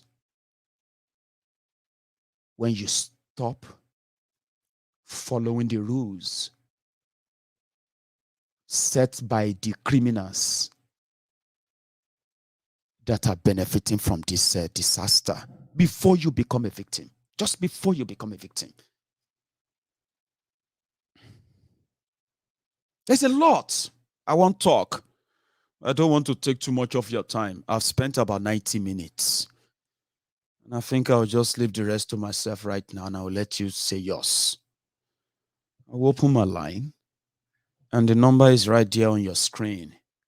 So if you are my friend, and we have nearly 1,900 of us, can you take a minute to like this video? If you have stayed with us for this long, that means you're probably enjoying what you have been hearing, haven't you? So you can now like that video. Let's see. Can we get that to 1,000 of us? If you have 1,900 people and you only have 500 people who have actually dropped their offerings, that is not good. So take a minute, like this broadcast, like the video, share it if you haven't really shared it. All right. If you haven't subscribed on Maiyegun's Diary Politico, subscribe as well. You don't want to miss anything, do you? I have my first caller. Hello there. Hello, sir. Good afternoon. Good afternoon to you, sir. How are you? Your name? I'm doing very well. My name is Adewale, also known as the African Wahala. Adewale, the African Wahala. How are you? I bet that's African Wahala from Canada, by the way. Brother, you are opening the floor tonight. Sir. Yeah. Thank you. Thank you. I had to call first because it's so difficult to call in if I don't make the first call. So that's why I'm calling first. I wanted to talk about the Nigerian-Ghana game, the aftermath. You know, during the game, before the game started, I was telling as many people as possible that stop wasting your time. Even if Nigeria wins this match, it's only temporary joy. How about you focus on real life? Stop wasting your time focusing on a match. It's just like watching Big Brother Nigeria. It's only going to give you temporary joy. And then their hearts got broken because Ghana qualified for the World Cup. So what was the score? I didn't watch it, so I don't waste my time anyway. What was the score? It was 1-1, you know. Ghana scored an away goal Ghana in scored Abuja. In Nigeria. So aggregates. Ghana qualified. Yes. So if I say they don't have their so shot Ghana to the injury. Go on. Baba, come see as people craze for stadium now. Immediately Ghana scored like this. Oh boy, they don't scatter Abuja Stadium, oh bro. They don't piece the stadium. I will get the video. Videos are everywhere. That means I will get some video, but who waiting for me now after this program? But continue, Africa. Baba, videos, Yakpa. I just want to tell people that please. I want to see what they did to that place. See, Baba, and everybody listening, please don't waste your time on all these trivial, temporary things that make you happy and forget about your sorrows. Because in real life, once you forget about your sorrow temporarily, the real terrorism that is going on, you're not facing it any longer. No. And you become more vulnerable. Okay? So please, let's all just focus on reality, know exactly where we are going, and stop wasting our time on all these trivial things. That's all I have to say today, brother. God bless you, African Wahala. It's so great to hear from you. People said that Maiyegun is on fire this evening. I bet many of you are on fire too. I want to listen to other person. Nice one. Yes, sir. Thank you, brother. That's African Wahala. I have another person on the line. Hello there. Hello, Maiyegun. Hello, brother. Good evening, Rabami. How you doing? How family? I am very well. I'm getting better. If like say some of you don't get the vibe, say if like say don't get better, right? You won't believe it, oh. Sunday. It was COVID, though. All this way where I know they well. Wow. I swear it was COVID. Wow. But I'm glad I'm getting there, Apple. Sunday, go on. Yeah, we are happy you're fine. No, I'm getting better. Leave our man, leave our. Thank you. Well, good evening, comrades. Good evening, comrades. Oh, honestly, Baba, Nigeria will happen to anybody, anywhere in the world. You know, I was telling a couple of people, my friends, and why are you guys so happy about, or you're so excited to go to World Cup and do what? World Cup. Is that a country? The country. So how are we going to the World Cup? Look at what happened within 72 hours. 72 hours, Baba. You didn't see what just happened to Nigeria. You don't see 72 hours. In the last 72 hours, an airport was attacked. A railway was bombed. A train was stopped and passengers another barracks was also attacked where the numbers of military. You see that video I showed earlier, Tunde? Those are the soldiers killed at the train station. I mean, the train bombing, right? That same time, they went to another military post not far from there Baba, they shot and killed God knows how many soldiers. We don't have the figure yet. Go on. That's same thing. But with all these things that happened within 42 hours in a country, that all this one Nigeria, they're always happy about. Yeah. In all of this, people's biggest pain is Nigeria not missing. Nigeria missing the World Cup. It's like I don't understand. Our life has zero value to us. I don't understand. People die, for God's sake. People are dying. And people are going to die tomorrow as well. You don't even know what tomorrow has in stock. People are dying. And I hate to do something. I mean, I get some artists about Nigeria. They don't care about what goes on about people's life. Along. I always say this thing. As in no joy, you. I swear. See, now when Nigeria happened to you, make Nigeria know happen to us also. Because when Nigeria happened to you, you realize that many Nigerians have been damaged beyond what you can imagine. And they look normal. They look normal, they are educated, they have family, they look like normal people. But you see that psychological damages, Blood of Jesus. Baba, during that game, they were playing. Go online. I went online and saw people were making analysis about Ghana, Nigeria. But I was so shocked. People were not talking about what was going on in Nigeria. No. Like, I mean, I don't get it.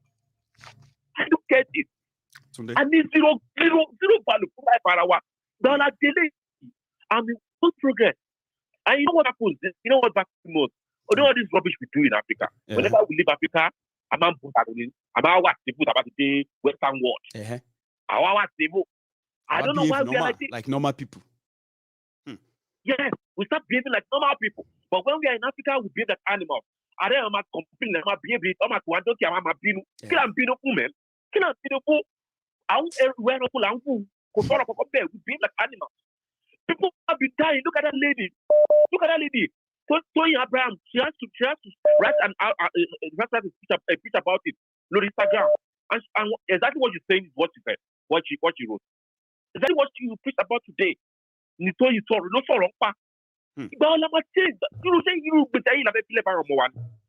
Honestly, I'm just tonight. Honestly, very, very much, Baba. Thank you, Dari Baba. Bless you. Let me take another one. So I've got another caller on the line. Here you go. Hello there. Hello, Baba. Hello, sir. Hello. Yeah. This is Bobola. Say that again. Did you say Bobola? Yeah, Bobola. Yeah, good one, Baba. So, Bobo, how are you tonight, sir? Yeah, I'm fine. You? Hope you are getting better now. I am getting better. I can see you are even better. You know, I have cooked my catfish. I've had semo twice already. I had plantain. Very pepperish. What have you? About the use my medicine. Very pepperish one.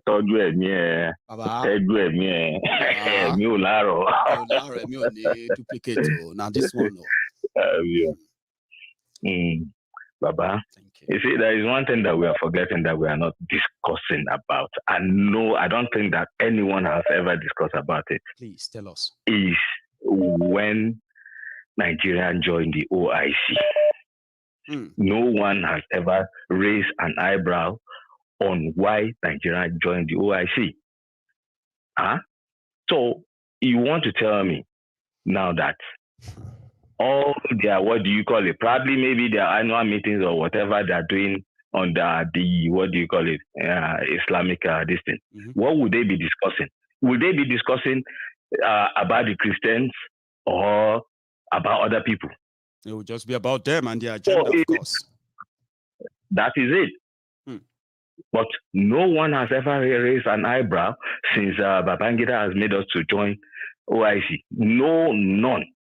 None of the leaders have ever.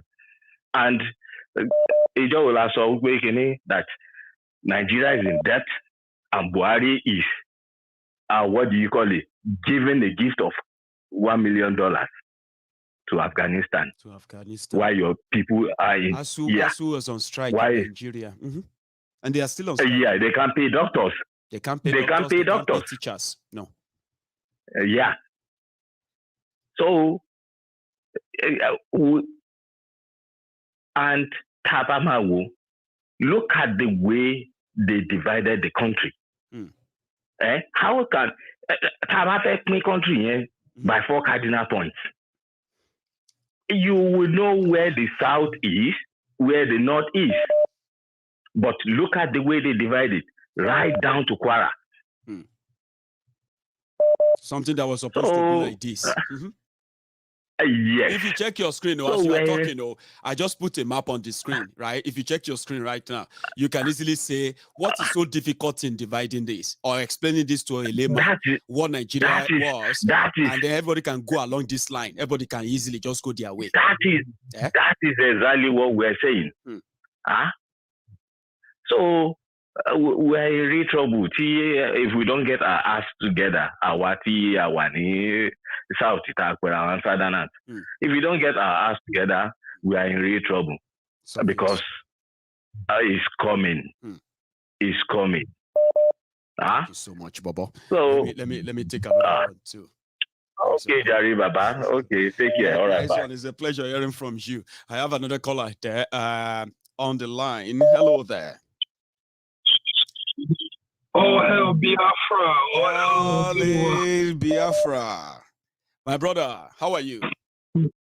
I'm good, Maiyegun. I'm glad to hear that you're fine. You're doing well. Thank you. We know we need you in this fight. Thank you. Yes. Thank you for always shedding light in the darkness of this condemnable, damnable zoological republic we call the Zoo Nigeria. This thing that's been going on is all strategically planned to desensitize everyone, where no one even have any simple compassion for one another, where someone could be actually the last crying for help, and you literally will look and laugh at them and make fun of them. That shows you the damage beyond the damage what they've done to us, our people. It's so much. Almost like if you're here in the West, America, we have all these drug addicts, and in certain neighborhoods, there's drug infested, and you see someone overdosing, you just walk by like it's nothing. It's the same thing. It's almost. But whatever it is, nothing is going to stop the disintegration of that zoo, because it's the only way to save lives. That's right. And it's crazy that our people could leave that place and go to another country and become either number 1 or number 2 in their field. But there in that zoo, your dream, you're there for your dream to die. The worst of Nigeria represent Nigeria. They said the best of Nigeria, they are not in Nigeria. And I believe that. Yes, they're really not. They're not. I have friends, top-notch medical physicians, lawyers, you name it, they are here, but you can't take that skill back there and fix that place, because there's nothing to be fixed, because the place was never designed for it to be stable or be peaceful. It was designed to be in chaos, so the British that created it could make money off of it and continue to feed their country. I don't want to stay too long, Maiyegun. I'm just so happy to make sure that you're good and keep up the good fight. Keep firing on all cylinders. All hell Biafra. All hell Biafra. All hell my brother, you have a good one, okay? Stay safe too. I've got the Empress. Thank you very much for your super sticker, by the way. I just got that, so thank you. Hello there. Hello? Hello, sir. Oga Maiyegun. Yes, sir. Oh, got you. I mean, there's always going to be that time. Right? There's always going to be that time. I'm going to eventually pick it on live broadcast eventually. So today is yours, sir. How are you? Actually, yes, sir. Fortunate person. to cause COVID law. So the Fimi's hospital for a long time. Oh, so sorry. So what my son is yes, sir. I was so happy. It's not that I'm not patriotic at all. When Nigeria lose against Ghana. I just want people to call Nigeria. Come on. According to the last caller, the earlier caller, I feel like concentrating call. Every time I'm out football, because football unites us. It's a temporary thing. Let us now concentrate on things that matters. You know, the J Econo. Yes, I'm saying, according to what you are saying, it's time for us to concentrate and start fighting for what is going to keep us alive. Because it never honestly. But you get what so, friend, in Nigeria, you lose here. Because my 4 brothers were here, a lot of hours. Also, more like it. Because man, like, about the news there. Because football, temporary league back, issue. Before you know it, they come out, oh, look at them. Nigeria, you to the Daniel, we been watching doing. Kadeni could be out there, leader to Daniel. But after football, we go back to the trenches, crying, national at it again. Everything will, I'm bad, but my worry. I'm bad, we go man bad, for 2023. I'm a change everything. But 2023, I saw Politico, I saw Chinelo. Anyway, my God will continue to be. So better you choosing at least you push to logical conclusion. Yoruba nation, sir. What can we do? So today, tell Maiyegun for so long, yeah. Tieba Taraba Mokunda that Teba Gokwan Pimon Feshi Yoruba conference in London. Ben ole ma debe ben debe. About not my so Iberela we'll get to that stage too. Because Anshin Kokon, at least we are doing something. So yeah, we'll do something, sir. All right. At this stage, yeah. It's a good work we are doing. Thank you, sir. It's a good work. You are so very important too. I know. Even more so they go. Also, are very important. I'm telling you too, because it's not about it's the person that is changing. Because what you are doing is orientation. The job will like it. You know what I'm saying? Because you are changing a lot of people's mind. You know what I'm saying? So, the job where go. I'm on where they are looking at you. I mean, I know to get insane. And I like that, sir. And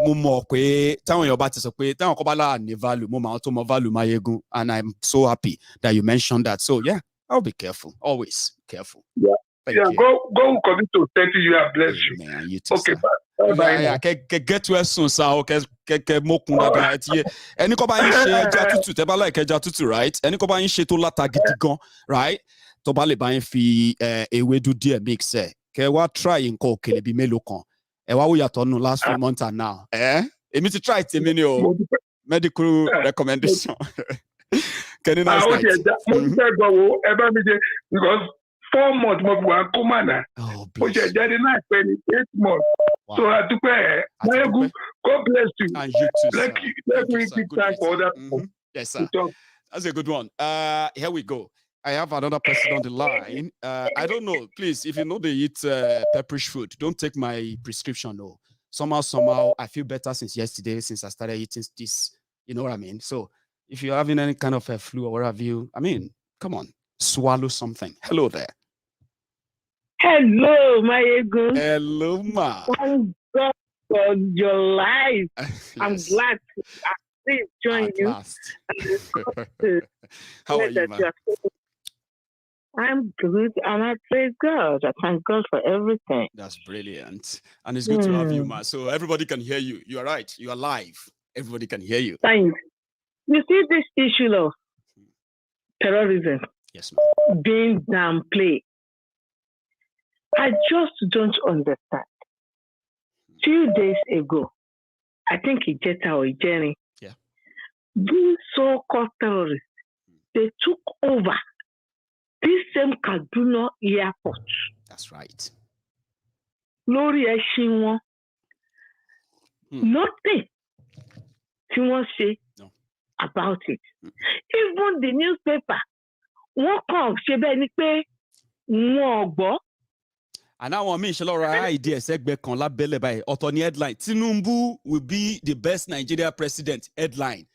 Terrorists they bomb train.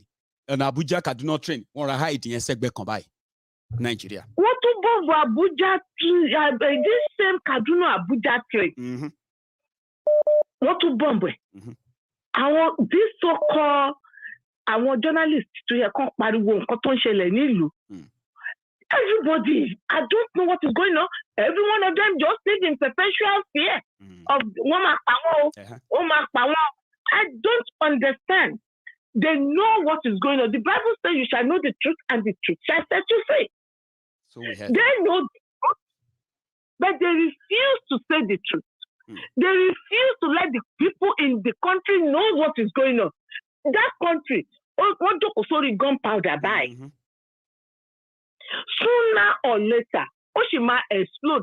But it's only way àwọn èèyàn wa back home. If you look at it, some of them don't understand the level tí àwọn terrorists máa ń gbé. They have no idea.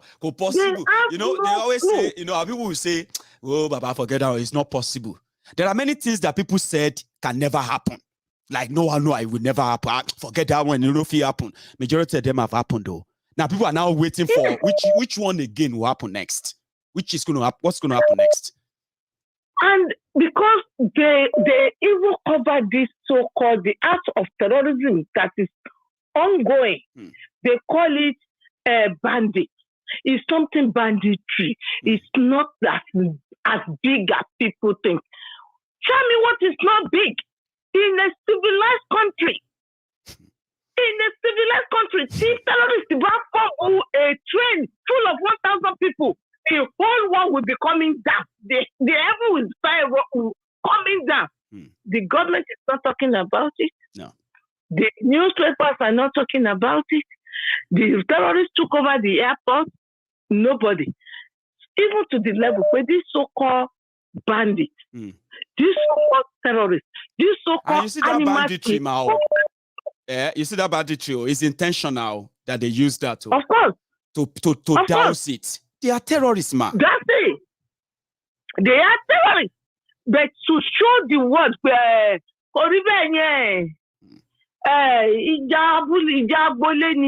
is why they try to bring it down. They refuse to even walk on what to start one as terrorists. They're killing cotton chefun. Nothing. Has any one of them been arrested? No. Has any one of them been prosecuted? They are repentant. Last month, I can think about 300 or 600 of them. No one graduate from what? Do you want to know the total number of surrendered terrorists, man? Do you want to know the figure? They are now about 39,000. Nigeria military actually brag about that number. 39,000 terrorists surrendered with their family. And you can see how the other ethnicity are just playing with fire. If they are sleeping, they should all wake up. Because all these so-called terrorists, they are now one course in the military. And this was exactly what happened in one of this country. When the terrorists were in the military, if you listen to what goes on in Ukraine, if you read this whole story, that giant, you will realize that internal war ló ti kọ́kọ́ bẹ̀rẹ̀. That's true. Àwọn tó ti repentant terrorists wọ́n kó sí Ukraine gangan. Wọ́n pálí mọ́ Russia because ara wọn ni. So ó pẹ̀lú àwọn tó help láti tètè ṣáná sí petrol. All these people will won't be president, right? What happened? How many? Who knows the number of repentant terrorists already in Nigeria military? At first, they agreed that they are being recruited, they are being trained, but they are not being put in the military. But they are also working with the military, going to fight their war and all of that, which is a lie. Now, how many politicians who want to be president right now even have an idea of how many numbers of repentant terrorists already in the Nigeria military, in Nigeria police, in Nigeria DS and different security apparatuses, and they want to be president over what? Over terrorism. These people don't think because I want to come and guide them. I want not the terrorists. Almost I want other ethnicity. They should wake up because they are all sitting on gunpowder. One day, these people bad decide to unleash Wala. It will be more. Mama Kani will just be reading it in the news. They've taken over Sokoto. They've taken Kaduna. They've taken Kano. They've taken us. Before you know it, they've taken Abuja. I want to have them some taxes for money now. I want some tax already. Thousands of villages are already paying taxes to them, man. This is not something that is just going to happen. It's already happening. Effort. Honestly, sad. There is not even a step taken to stop it. And this is where our people should wake up. Whether they like it or not, it's just no matter how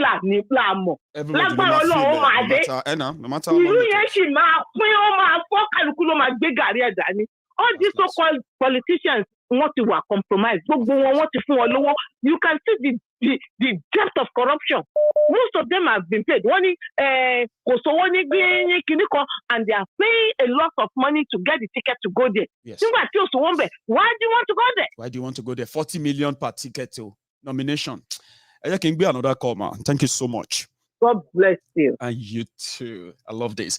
I actually love our Olori's contribution. Is great as usual. I have another person on the line. So let's take a minute. Quickly, my caller, please give me a second there. Just 1 second. And turn off that broadcast volume so that I won't be hearing myself again. Okay, please. Now, we have crossed over 2,000 of us on YouTube right now. And we only have about 800 of us who have actually dropped their own offering. So if you have dropped your own offering, which is if you have liked the video, if you have shared it, you have done your part, okay, you can just continue watching. But if you really haven't, take a moment. Over 1,000 of us haven't really done that. So do it. It's the easiest thing to do. It's called engaging with the conversation, okay?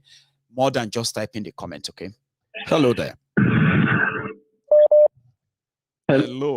Hello. Hello, sir. Can you hear me? I can hear you very well, Maiyegun. Sir, how are you? Maiyegun, I am calling Lienzo. I'm calling from Freetown. Freetown in Sierra Leone? Exactly. Yes, I'm still very correct. Lovely. So how are you? And how is Freetown?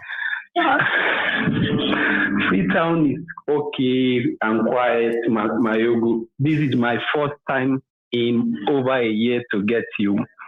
I'm happy you did get me tonight. I am so happy. I am so happy. I'm calling. You can call me Lienzo. Lienzo. Good one. So I'll remember that. I have a friend in Freetown, Liberia, and his name is Lienzo. So how are you? Oh, I'm cool. Maiyegun, without much ado, let me celebrate the Ghanaian Black Stars to have even eliminated Nigeria today. Go for it. Trust me.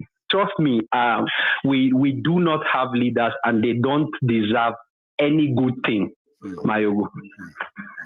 Yes, our leaders don't deserve any good thing. There is no. In fact, I just can't tell you how I feel. I said earlier that over a year I've been trying your line. What you are doing, I don't want to be religious because you have changed my mindset. Because these religious people has put us where we do not want to belong. I have a relationship with the Almighty, but I don't show religion. Religion is hypocrisy. How many churches do we have in Nigeria? A lot. Oh, with even the export. How many more? Okay, with the export, how many mosques in Nigeria? A lot. Yes, I asked them here, I say, Denmark, Norway, they do not have those churches, but they can brag with the economy we cannot deal with. They don't go to church in Denmark. No. They don't go to mosques in Norway or this thing, but these guys are going where we cannot measure. Maiyegun, look at Nigeria, look at Lagos. Look at whenever I go to Lagos, I cry. I literally have to hide to leave Nigeria because of sometimes I will be in Freetown. Maiyegun, do you know that you can walk in Sierra Leone freely? You walk to the bank, take your money, go outside. Nobody asks you. You can count money outside in a poor economy like Sierra Leone. Nobody will wale you. No policemen hiding behind there or mark a vehicle following you. Nothing like that. Exactly.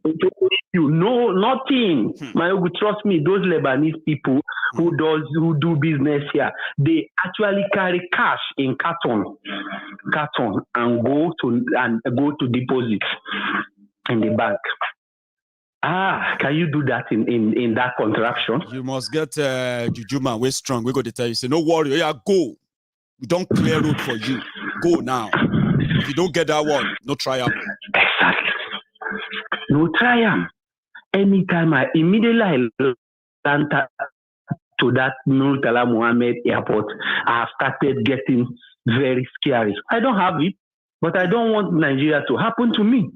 I pray every moment in day for my family in Nigeria. May Nigeria don't happen to them. Because if you touch them, it will touch us. So no joke. Oh. No matter how much you pretend, if you touch them, it will touch us. Exactly. It will touch us. Maiyegun, now let me remind all our listeners. I just saw TVS yesterday or day before mentioning that Aisha Buhari said they should pray for Nigeria. Nigeria from Dubai. Aisha Buhari for pray.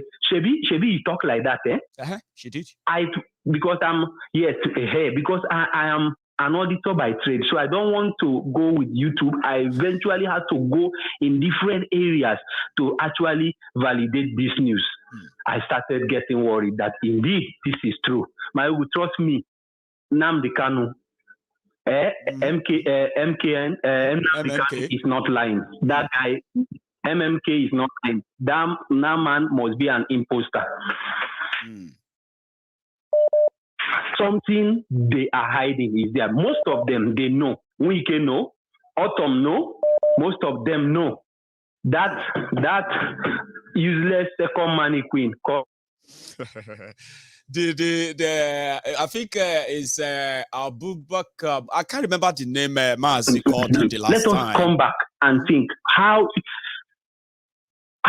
on earth do you leave your seat every 3 months or 4 months to go for surgery in your throat? Go for throat surgery. Maiyegun, there is a cabal. Trust me, if President Trump was there, President Trump will have unveiled everything out. I am telling you, Trump will have unveiled some secrets that these guys are joking with. But let me not bore you because others want to say. But they cannot do anything because he knew. He knows. Now he is just trying to do everything to come out of there. The best we can do is to vie for our Biafra and our Yoruba nation and leave these people. Absolutely. Thank you so much. Thank you very much. I mean, bless you. Thank you, and you too. It's so much a pleasure talking to you from Freetown. You know, that place where we always say no free food in Freetown. You know, that's somebody from Freetown there, the Anzo, my friend. I have another caller. Let me get them on. 1 sec. Hello there. Hello, sir. Maiyegun. Yes, sir. Another first-time caller. I can't believe it. Getting many of you tonight. So it's your night. November 2020. It's my night. I won't waste your time. I just have a point I need to pass. How's the body anyway? Well, it's getting better. I'm getting better, I would say. Hello? Yeah, I can hear you. Can you hear me? Yes. There's just one point you didn't tell me your name, sir. You didn't tell me your name. Oh, sorry, my name Wale. Walex. Wale from Bolton, Manchester. Oh, class. Wale. That sounds like like a friend I went to school with, Wale Lawala as well. It's just that same name. So, Alex, you are live. Everybody. No, I went to Government College, Ibadan. Anyway, let me pass message quickly.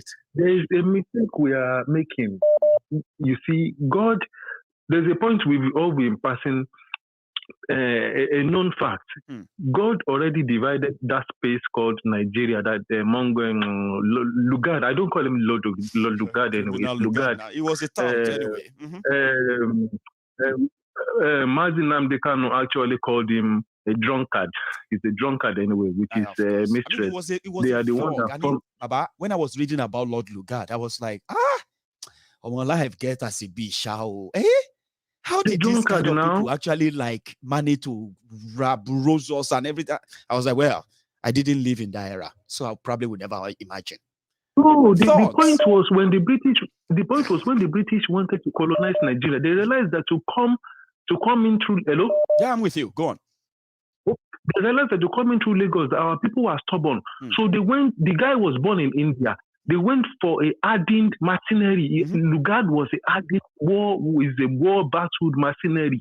He's the one that fought his way through Lagos and they started going up. Anyway, that place is already divided. Everybody have their own border. It is carved out. God is just putting that place to test us, and we are failing. We and these northerners, we will never be the same. No. And we are only shouting Fulani. That's the point I want to pass so that others can come in and call. No. The Hausas are even more guilty than the Fulani. You see, in Nassau Rock, they speak Hausa. In 2009, when they seized my vehicles, my container in Papa Ikeja Custom, 2009, all these places, the Yoruba officers, Igbo officers, all of them are speaking Hausa. If you try to go to them and speak Yoruba to your Yoruba custom brothers, they will threaten you with gun. So it's Hausa they are speaking in all these places, everywhere. Police headquarters, Hausa. It is not Fufu Day. And we are keep on saying Fulani. The Hausa are even the more problem we have. That's what I'm trying to pass across. That we are letting these Hausas get away with murder. They are even more guilty than the Fulani. The Hausas are the donkey and the camel and the horse. The Fulani are riding. Do you get me? Let everybody go their own way. Simple as ABC. I am very, very glad that Nigeria lost today. I'm very glad. Is it football be the next thing? Look at that pretty young lady they just wasted. That beautiful doctor they just wasted on the train. Look at this Air Force girl too. 2 years ago. Very beautiful girl. Wasting our people away like that, like if they are fighter jet pilots. They are doing all this intentionally. We don't get time to talk. We go to talk another day. I hope I get lucky next time to have you again so that you help me add this kind of info to my program because they always help. And that's one thing people love on Maiyegun's Diary Politico. Me, I'll do my own. Then all of you will just start coming in and you'll be adding to it, spice it up, and it just make it old. Thank you. You have a good Thank you very much. Nice. Good night. And you too. So I have another caller on the line. Hello there. Hello, sir. Hello, sir. How are you? Maiyegun Baba International. Oh, yeah. I'm very good, Maiyegun Baba. Go on. My name is Steven. Say that again. Did you say Steven? Steven Jofor. Steven Jofor. So I'm going to stick with Steven. Yeah. Go on, Baba. You are live. Yes. Yeah. Baba, I call from Texas, US. Class. See, Baba, make we know they blame people waiting for home. 3 years ago, before I left Nigeria to come here to America, I did like them too. Information is power. And the first thing they did in Nigeria was to cut information. How did they do that, Baba? First, they don't go give you light. Then you will not get light. I want hear news. I you want check for data or whatever. Secondly, they weaponize poverty. You have to hustle to even eat. You have to hustle to get light. You have to hustle for everything. Which power you won't get? we go remain. You go reach out, no food, no light, no water, noise, everything. You are facing that all the time. You know, you are thinking about, it's almost 7 o'clock, eh? I am going home now. What are we going to eat? The children are back. Jesus, what am I going to do? You won't have time to talk about politics. You are right. You understand? Now, people are saying that people at home are not serious. Guy, they don't know what they happen. They're not too new. If you do census now, over 90% of people, they don't even know they bomb Kaduna. You are right. On that they one. They don't know. They don't know. The one way they go fit tell you, the one we say almost Gary don't become 200 naira. Gary don't become 500 naira because of that. They will not come to look at Kaduna. They don't come to look at Kaduna. I tell you. You know, come on, what they people need not to more. You are heartless, man. You know, these people have they don't plan this thing from far back. They just cut off communication by making that there's no light and the rest of it. They come with for nice property. One for realistic.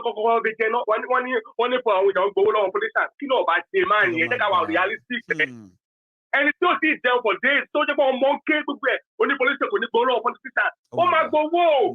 Of course. Put yourself in the oh my God, now. They will already when these guys. And that is why the shaman were painful, Baba. You know that's why the shaman were painful, right? That educated people who know better, they are the ones who always sell these criminals to the poor people. Then the poor people will vote for them, collect things from them. Then these educated guys will now blame the poor people and say, the poor people are the ones voting for them now. Meanwhile, all of us, they put together the messages for these rogues that we sell to the poor people. Okay, look at what, Baba, sorry. Look at what is happening. I mean, we're having a good chat. Go on, Baba. Look at what is happening in Lagos. And the president, Tinubu is going, yes, to rule Lagos.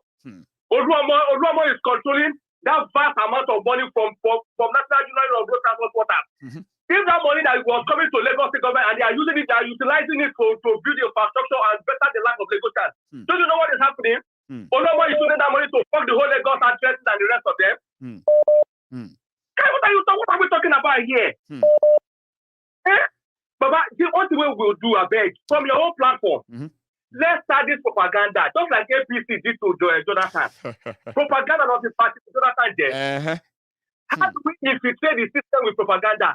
Let people be sending messages, videos, and the rest of it to their brothers and sisters in Nigeria on the evil that these people have caused.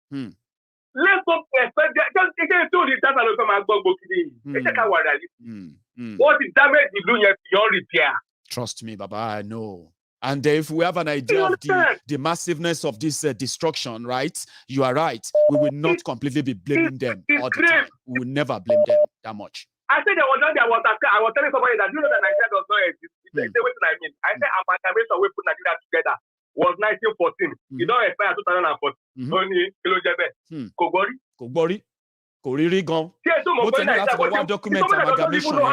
I think I need to find that document and share it with all of us here. See the content, see what is in it. Although a copy is disappearing now, but we'll find it.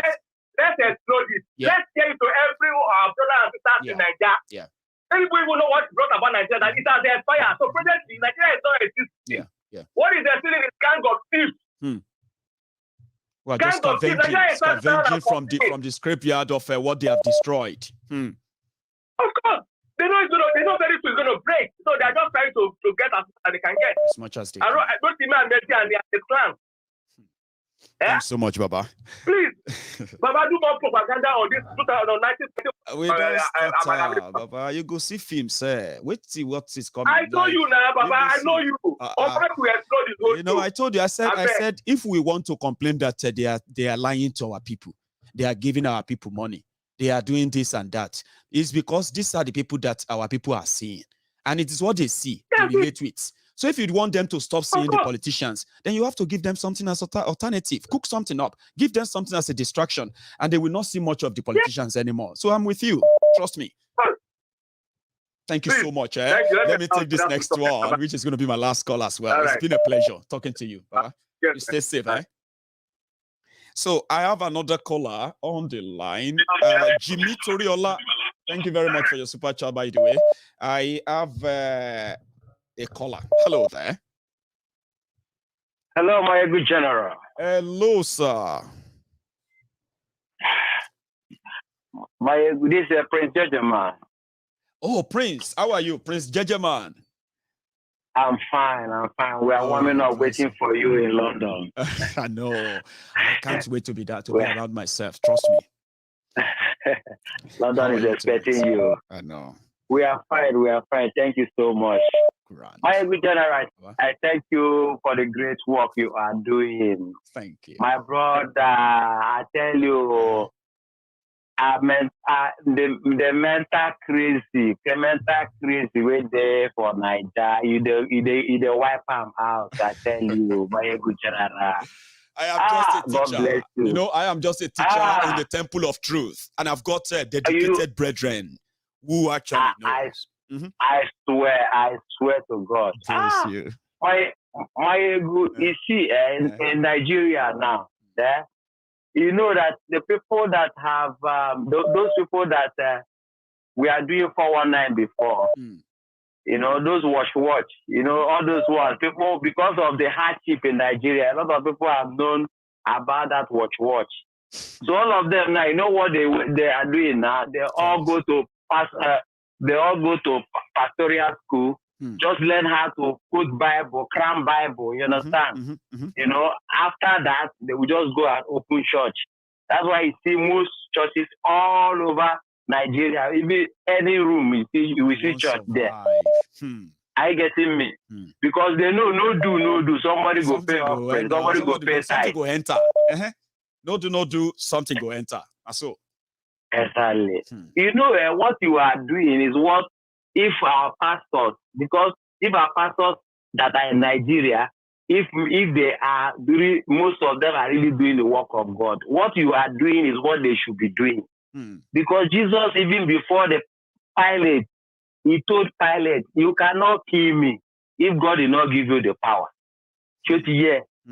That's what Jesus said to Pilate. Pilate is like Buhari. Jesus spoke to his face. I get me. So now all of them are keeping quiet. Can you see our Daddy G.O. Adeboye in the face of all this? They've killed a lot of Christians. He has the number that the politicians are looking for. His churches are the greatest in number in Nigeria. If he calls all the whole churches of Redeem and says, come out and protest, you know, Nigeria will have a ship. But rather, he goes to Aso Rock and be praying for Boko Haram and Osibanjo, who is championing Ruga. Ruga that is settling all the Fulani terrorists that is brought all over Africa that are set. Now they equip them with gun, with backup of Nigeria army. You know that Pastor Ruga is also the special advisor to Boko Haram on burial arrangements, condolences, visits, and then trader money, right? Immediately that thing happened. Watch your screen for a second. Pastor Ruga was around to what? To deliver Boko Haram's message. Now maybe that.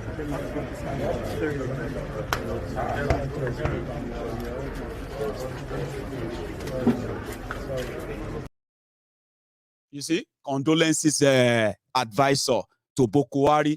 They have locked Boko Haram up in the asshole rock. And Pastor Ruga is there to condole with the people and visit them. Professor to Megad. Professor, Vice President to Megad. I can't really put my head around it, Prince. Buhari has gone to Afghanistan to give them 1 million. Buhari has gone to Afghanistan to give them $1 million. Maiyegun. For what reason? Ask yourself. Nigerians are dying of hunger. Why I pointed churches in this matter is because all these 419 that have open churches all over the places, they are telling our people that is our ancestral demons that is worrying them. Yeah, it's because of the sin of your forefathers. I'm like, no, my forefathers no be sinners. Exactly. No, they tell me that, or else we will fight. My forefathers, and if my forefathers are sinners, whatever they do, may you go deal with it. No, they tell me say I they inherit anybody, say they craze, who sin. So because I inherit their sin, that's why I can't live in a country with electricity. That's why I can't have access to good health care, to good education, to good roads, to safety. About pastor, no fight. Oh, they know they tell me that one. Anyway. Nobody I'm telling you, Maiyegun. And the gullibility of our people, they are playing on it. Our people are fall prey to all these messages. Now. Nigeria has destroyed our psyche a lot. Trust me. Oh my God. I've been telling my people right from my village, every time they call me money, I told them, Nigeria is a problem. Not the ancestral demon. Not ancestral demon. Not this and that. No this and that. All this is not just jobbing. You're jobbing you. Every same country, the government provide the basic ability for the people. Every same country. Every country that is not run by terrorists. That's right. You get me? Maiyegun, let me leave it like this. Let me leave it like so others can call. Yeah, thank you so much. You are meant to be my last caller, by the way, because of my time. So I am just going to shift it to tomorrow for everyone who might want to also call in. So I've got others who are also trying anyway. But Prince, it's been a pleasure talking to you. So you stay safe. Now, this is where we're going to draw the curtains, okay? I would love to just sit here and continue with you. Enjoy the night more and more. But let's call it a night, okay? Tomorrow is another day, which means we will continue. Somebody said that Maiyegun's next broadcast is going to be about how they bombed Abuja Stadium. Trust me, if I see anything worthy to share with you there, I'm going to also bring it on and I'm going to share what happened there with you. You get what I mean now? So thank you to every one of you who took your time with me there tonight, who shared the broadcast, those of you who actually paid your offering by liking the video. Yeah, I want to say thank you to my callers too, contributors all over the world. You've made the night quite comprehensive and complete, or should I say exclusive. We say a prayer to the departed, all those who lost their lives in the Kaduna Abuja train bombing. We pray for God to grant their souls eternal rest. Their souls, pretty much like from the trouble of this world, from the trouble that Nigeria is, from what, because it's like you just snap your eyes and before you know it, your life is gone and you are in another place. So we pray for the repose of their souls and then the fortitude for their families to bear this unbearable loss. It's quite unbearable. If you lost any family relative or family member to terrorists, if your family member is ill and sick and you take them to the hospital and you are praying for them to recover, to get better, it's even traumatic enough if you eventually lose them. Talk less of somebody who is full of life, people who are full of life, who have hope, who have aspiration like you. They have expectations like you. They have things that bothers them like you and me, right? And then boom, they just snuff life out of them like that. That's it. I don't think many families will be able to recover from that, okay? And you see, the conversation around the families of the survivors, you should put it this way, in all these atrocities, in all of this crime, in all of this bloodbath, right? There are victims, and there are also victims' families who nobody is even discussing the kind of a trauma treatment for those who have been subjected to this in the past, in the present, and those who are going to be subjected to it in the future as well, right? People are not talking about the trauma of the families who have experienced this. There's so much loss. There's so much agony that comes with all of this. And it is all given to you. All that happened to you because of Nigeria. And you are not safe, okay? You are not safe whether you are a Christian or a Muslim, a Northerner or a Southerner. It doesn't matter, APC or PDP. The situation at hand is that they have messed up, they have ruined it, they have lost control, and they have been overwhelmed. And the only way to keep it together is your blood. If you are so comfortable to give them up like that. So we pray that the families of the victims will have enough fortitude to really bear this unbearable loss. And they will eventually probably get the proper therapy that they need. If you don't know that as a Nigerian, if you are living outside Nigeria and you left Nigeria, trust me, talk to your therapist. Tell them and say, see, doctor, I have a problem. What's the problem? You look fine. Everything is fine. No. You can't see it. My problem, you can't see it. My problem is here. What happened? I am from Nigeria. And I want you to check me properly if I don't have PTSD from the trauma that I lived in Nigeria and I survived Nigeria. To me, I said it's a grace of God. To everybody, say it's a grace of God. Let's thank God. Let's thank God. But sir, I believe something is wrong. As a Nigerian, I want you to diagnose me and check my problem. You can't see it physically. Majority of you who left Nigeria, you need therapy. Some of you, your therapy has been the fact that you've lived outside Nigeria for so long. You've seen enough a good thing that has shaped your mind, shaped your worldview, shaped every other thing, but you still need therapy. If you think it's a joke, you have no idea. Trust me, Nigeria damaged us and we tried to recover on our own, and many people didn't recover, even after leaving Nigeria. You know what they say?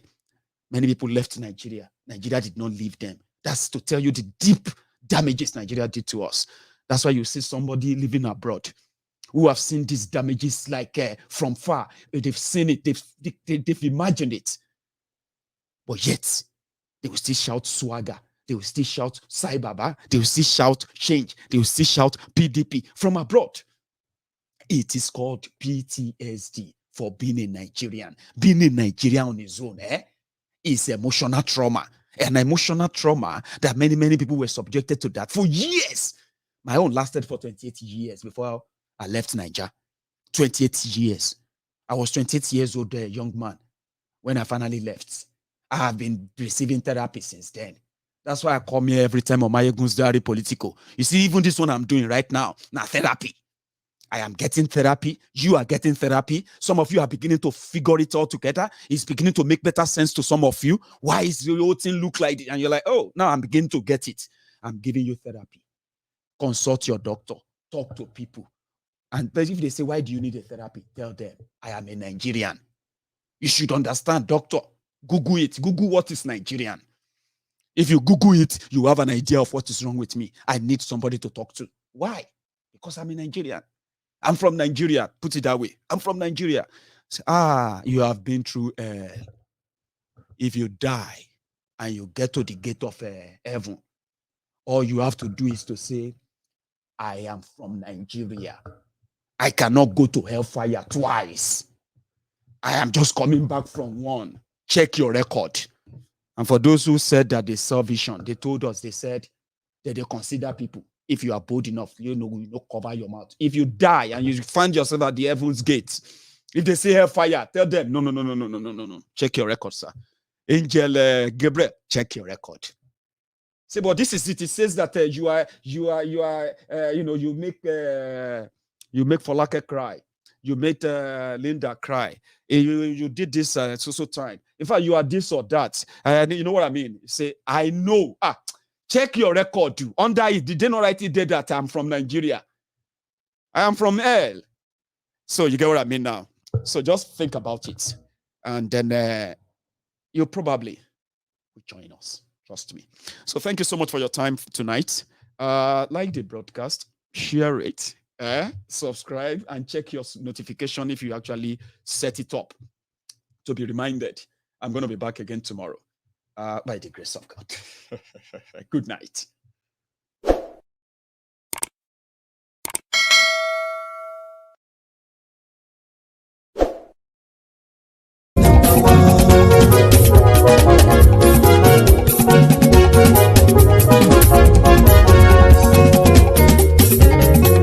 Àní ẹ̀sùnra kì í.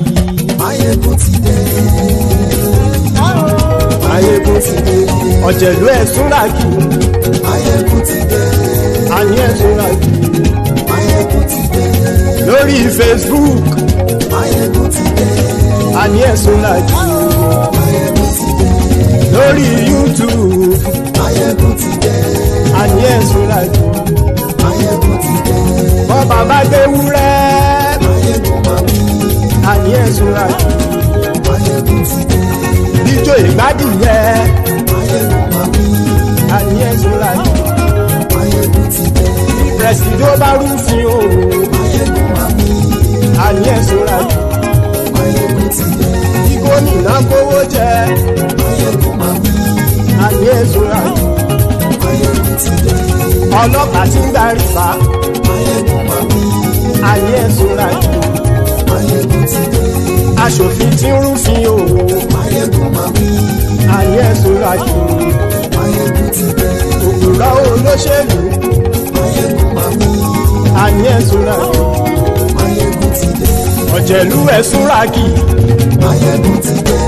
Ayé ẹ̀sùn rájì. Maiyegun ti dé.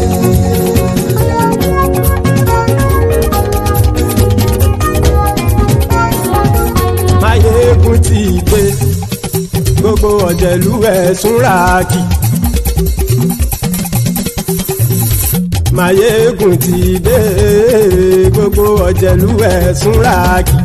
Ṣùgbọ́n ní bá ti ṣe èyí tó yẹ kí wọ́n ṣe, ọmọ bá dèrò ní fi wọ́n níran o. Maiyegun ti dé.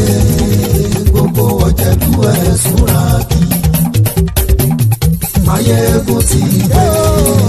Gbogbo ọ̀jẹ̀lú ẹ̀sùn rájì. Ṣùgbọ́n ní bá ti ṣe èyí tó yẹ kí wọ́n ṣe, ọmọ bá dèrò ní fi wọ́n níran. Wọ́n fowó bẹ́ẹ̀ o, Maiyegun ó sọ pé wọ́n ò bẹ́ẹ̀. Wọ́n fowó bẹ́ẹ̀, Maiyegun ó sọ pé wọ́n ò bẹ́ẹ̀.